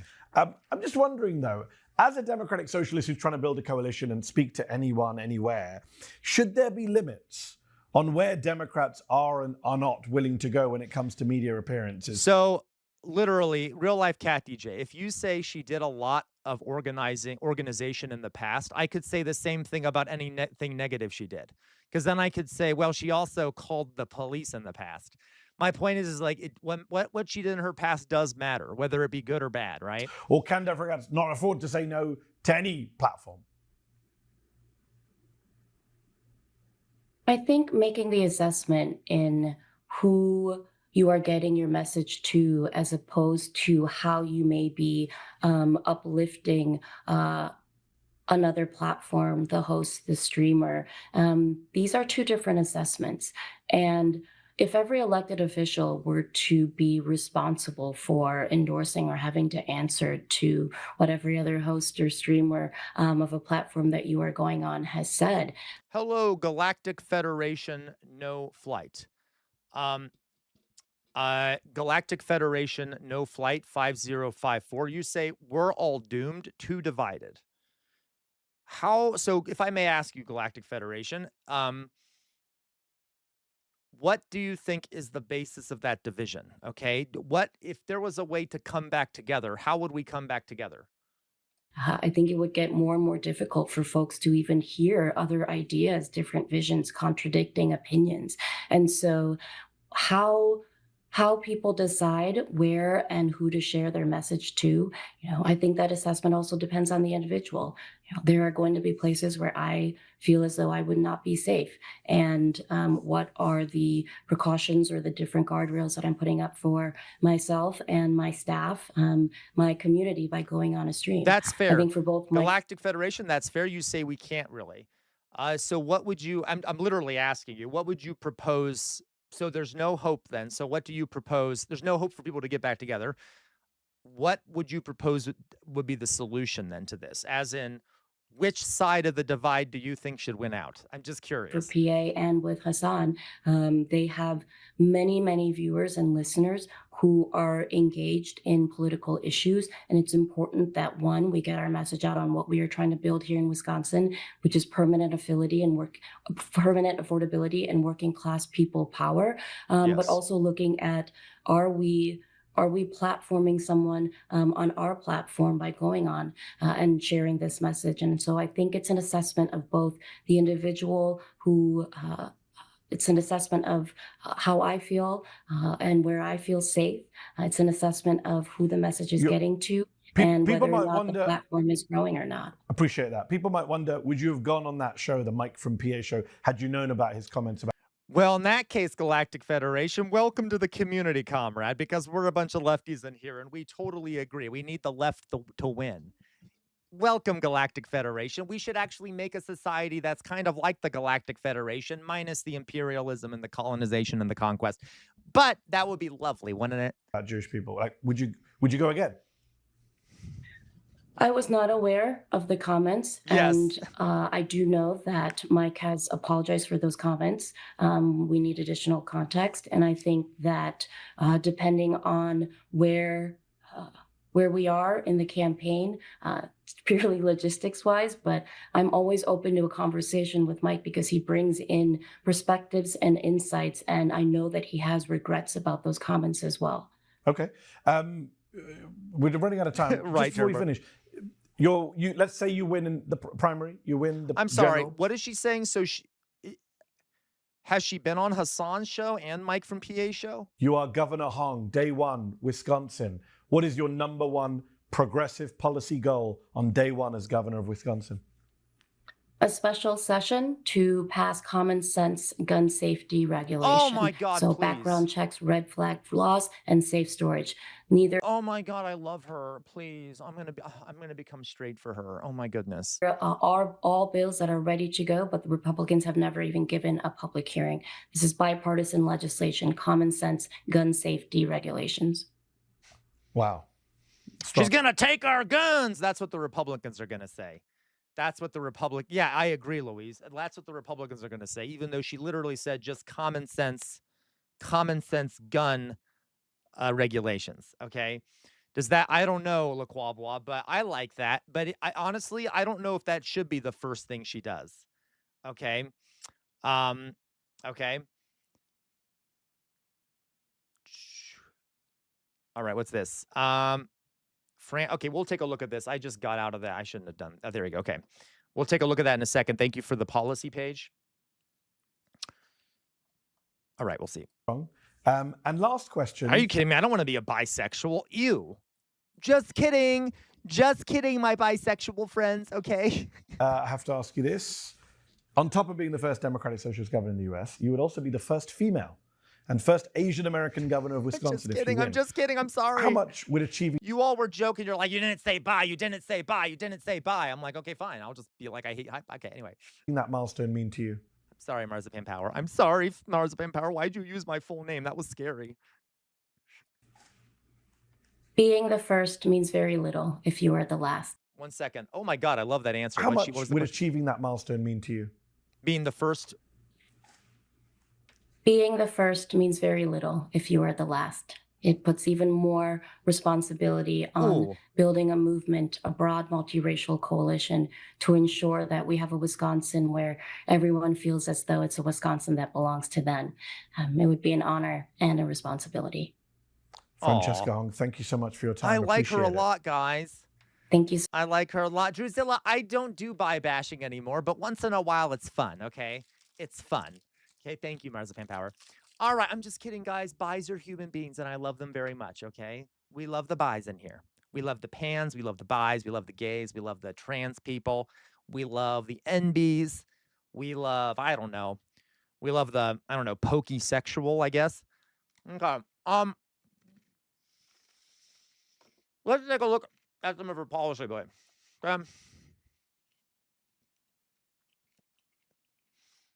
No, Jonas. Well, let's not go crazy, Jonas. Let's not go crazy. Okay, I'm just kidding. Yes, I love the heterosexuals too. I also love the heterosexuals. Okay. Okay. So, yeah, the pokey sexuals, because some of you apparently. Anyway, let's take a look at this site. There she is. Oh, she's giving someone the side eye. I like that already. Okay. Free school meals. No child should go hungry. We have the means to help. As State Rep Fran wrote the bill to provide free, healthy school meals to children, helping Wisconsin farmers and lowering cost of families. Excellent. Sounds good to me. Love that. Okay. Universal child care. Fran has a model to guarantee universal childcare. Through a program based on childcare plans in New Mexico and Vermont, families will be able to access affordable, high-quality childcare with either no out-of-pocket costs, subsidies, or strictly capped prices. I want it to be publicly funded completely, but it's still a step. So I would hope that there are no out-of-pocket costs and that it's funded with taxes. But okay, that's a great step. Let's go on here. Support childcare providers. We can't have a universal childcare program if workers aren't getting the wages they deserve. Fran's model includes increased reimbursement rates and worker loan forgiveness programs to ensure that there are enough caregivers to meet demands. Okay. That's true. They don't get paid much. Okay. Fully funded public schools. Not too long ago, Wisconsin's public schools were considered some of the best in the country. 15 years of Republican funding cuts have decimated them and abandoned parents, teachers, and students. We owe it to our future to resurrect our best in-class primary education system, a project that starts by fully funding our public schools, public universities, and tech colleges. Right now, school funding shortfalls are paid for through property taxes. Yeah, that's a problem. Representative Hahn's Tax the Rich package. Oh my God, yes, please. Representative Hahn's Tax the Rich package changes the funding source to income taxes on the super rich, cutting your property taxes by up to 44%. Based. That is exactly what we need. We need to stop funding schools through property taxes. That's what leads to big mass inequality between different school districts, folks, because certain school districts have fewer taxes they can collect from property taxes. So you need like statewide or even countrywide wealth taxes. Great idea. That's an easy fix. Okay. Oh my God, yes, please. Roll back unfair voucher laws. Public dollars belong in public schools. Yes. Every child deserves a strong and comprehensive education. Voucher programs lack transparency and oversight and use discriminatory admission policies. As governor, Fran will start a responsible transition away from the unfair voucher program, which gives financial advantages to private schools over public ones. That's a bit ambiguous, but I support that idea generally. Okay. They're very regressive, Peck on bad. Okay. They're very regressive. Let's go on here. Special education. Is this okay? So this is only the education, children in school section. You're right, elevator lady. As long as I don't chew on it directly, I'm chewing on the other side of my mouth. Okay. All right. Let's see here. Special education. Wisconsin only funds around 40% of special education costs for school districts, putting local taxpayers on the hook for over $1 billion in public education costs. We can care for all of our students while investing in our communities by increasing this essential funding. Excellent. Yes, fair. So I just like the education part because you know me. Our public universities have been underfunded for decades and reeling since the passage of Act 10. Fully funding public universities and tech colleges, as well as restoring collective bargaining power for their workers, that's nice, is the bare minimum. Fran will work to increase essential funding for programs that support students of all backgrounds and give educators a seat at the table, okay? Lastly, teaching is a profession. Oh my God, I'm gonna, getting all aroused. Okay. Teachers shouldn't have to accept inadequate work conditions for the privilege of doing meaningful work. A double standard society wields in order to compensate essential jobs less. So wait, wields a double standard society wields in order to okay. Fran wrote a bill anchoring public school teachers' salaries to state legislator salaries. Oh my goodness. That's cool. And co-authored another that lets public school teachers enroll in the state employee health insurance plan. Fran also supports adding teacher representatives to school boards. Oh my fucking God, yes. Establishing paid preparation time for classroom teachers. Oh my God, yes. And a grant encouraging students to pursue teaching as a career. I love it. I love it. Please. Okay, I will move to Wisconsin if she wins, Louise. Oh my God, that's amazing. Okay, but well, maybe because I want to stay with all of you. Okay. So let's see here. What is she going to do for workers? Guarantee. So she would link and teacher pay to state legislator pay. That's amazing. Workers, guarantee paid leave. I love that. Fair wages and working conditions. A $20 minimum wage. Gig workers are employees. Fram pledges to protect gig workers' rights by promising to veto any future legislation that helps big companies dodge their responsibilities by narrowing the definition of employment to exclude the workers who make our city run. Yeah, you're right. Every worker in the country, I should move there in advance just to make sure. Healthcare. So LGBTQ plus access. Fran recognizes gender affirming care as medically necessary. So, and it will be required to be covered on personal health care plans. Expanded. So they already have a state-run healthcare system, folks. So she wants to expand Medicaid and improve Badger Care, which is already a socialized healthcare system. Okay. Establish a robust public option that competes with private insurance plans. Okay. Pull down high healthcare costs. Okay, I'm sorry. Lower, you can see here, Medicaid payments, maternal health, housing. There's so much here, guys. Zoning reform, protecting renters, property taxes, closing the estate tax loophole, eliminate tax loopholes for billionaires and big corporations. Immigration, ICE. Real life Cat DJ, sure. Can we live together, real life Cat DJ? We can share the burden of the cost. ICE. At the federal level, we need to abolish ICE and prosecute lawmaking agents. I really shouldn't chew these. You're right, Elevator Lady. I already kind of accidentally took a bite on a hard piece of it and it hurt. So maybe I should not eat something crunchy because she told me not to eat things that are crunchy. Okay.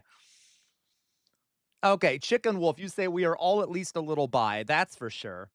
Okay. Except for me, I'm purely not bi. Okay, anyway, I'm only gay. All right. Demands transparency, state IDs. Okay, in-state DACA. Okay, this looks good. Control-Alt-Delete data centers. So she's going to stop data centers. 1-year moratorium. Okay, this looks good. I'm sorry, this just looks really good. There's like so much here. Ditch the Right to Work Act. Ditch Right to Work, which would allow more unions. I know, guys. Sorry, I didn't even think about it. I just started doing it, and then when Elevator Lady told me, I got stubborn, and I'm like, no, I can eat it. Yeah. But then I'm like, I really shouldn't. Elevator Lady's right. Okay. So I'll stop. Okay, because I think I hurt myself. I may have actually destroyed it. I didn't really. I can tell it's fine, but I did accidentally bite down on that part of my mouth, and it kind of hurt. All right. End captive audience meetings. Yes, please. Okay, we get the idea. Legalize cannabis. Okay, we get it. You guys can look at the rest of this. I'll put this in the chat. Here you go. All right. For anyone who wants to read the rest of it, oopsie. All right. Whew. Okay, guys. So this is what we're gonna do. Let's see here. My mouth actually, now listen, this is not because of me chewing on it, okay? But the area around my tooth is starting to hurt a bit from all the talking I'm doing. Well, I am going to go for now, guys, to give my mouth a break. So, where'd my fucking face go, okay? So, because I know, sorry, Chairman Bart. The doctor said that I probably, if I do stream today, I probably should only do it for a small amount of time. And admittedly, I've done it for a small amount of time. So it's been about 3.5 hours, which is a small amount of time. I know. I'm sorry, folks. So I did stream a little bit today. I will stream. I am having Belvita regrets, Elevator Lady. I can tell you're a mom, Elevator Lady, keeping an eye on me. All right. No, I hate you, LaQuabois. I hate you. I am not a low stamina streamer. Okay, fuck you. Anyway, so guys, I'm gonna go rest a bit. Thank you all. I will, Philly cheese. I swear to fucking God, I will come back on tomorrow.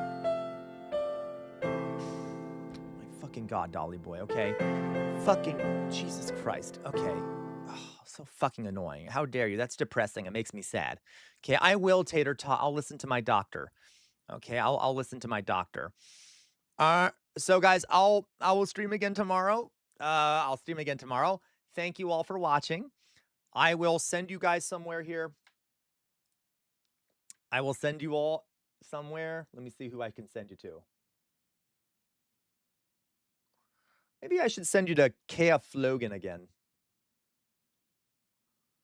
Who is JFK rotting? I keep forgetting. Oh, I've already okay, let's do KF Logan because he rated me again last time, which was nice.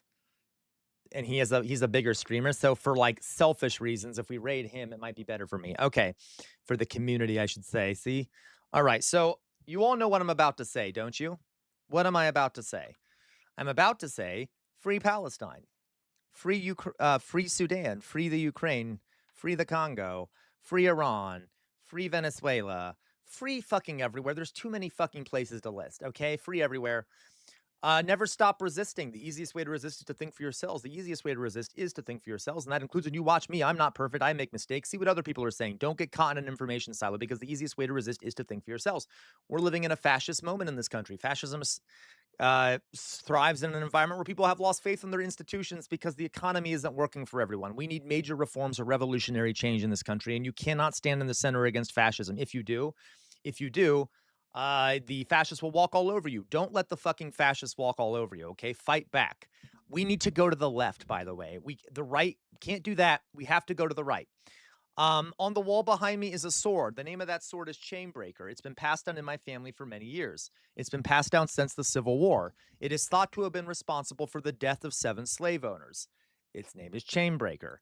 Why do I have it back there? To remind all of you that our ancestors made some major sacrifices for some of the things we have today, some of the rights we have, some of the freedoms. We cannot let their sacrifice go to waste, folks. Please, please, please do not let your ancestors' sacrifices go to waste. Some of those things are getting reversed. Always, always, always fight for a better future. And on that note, folks, I love you all very much. You have a good rest of your day. I'll see you all tomorrow. I'll probably hang out on Discord later, but I'll see you all tomorrow, okay? Bye-bye, guys.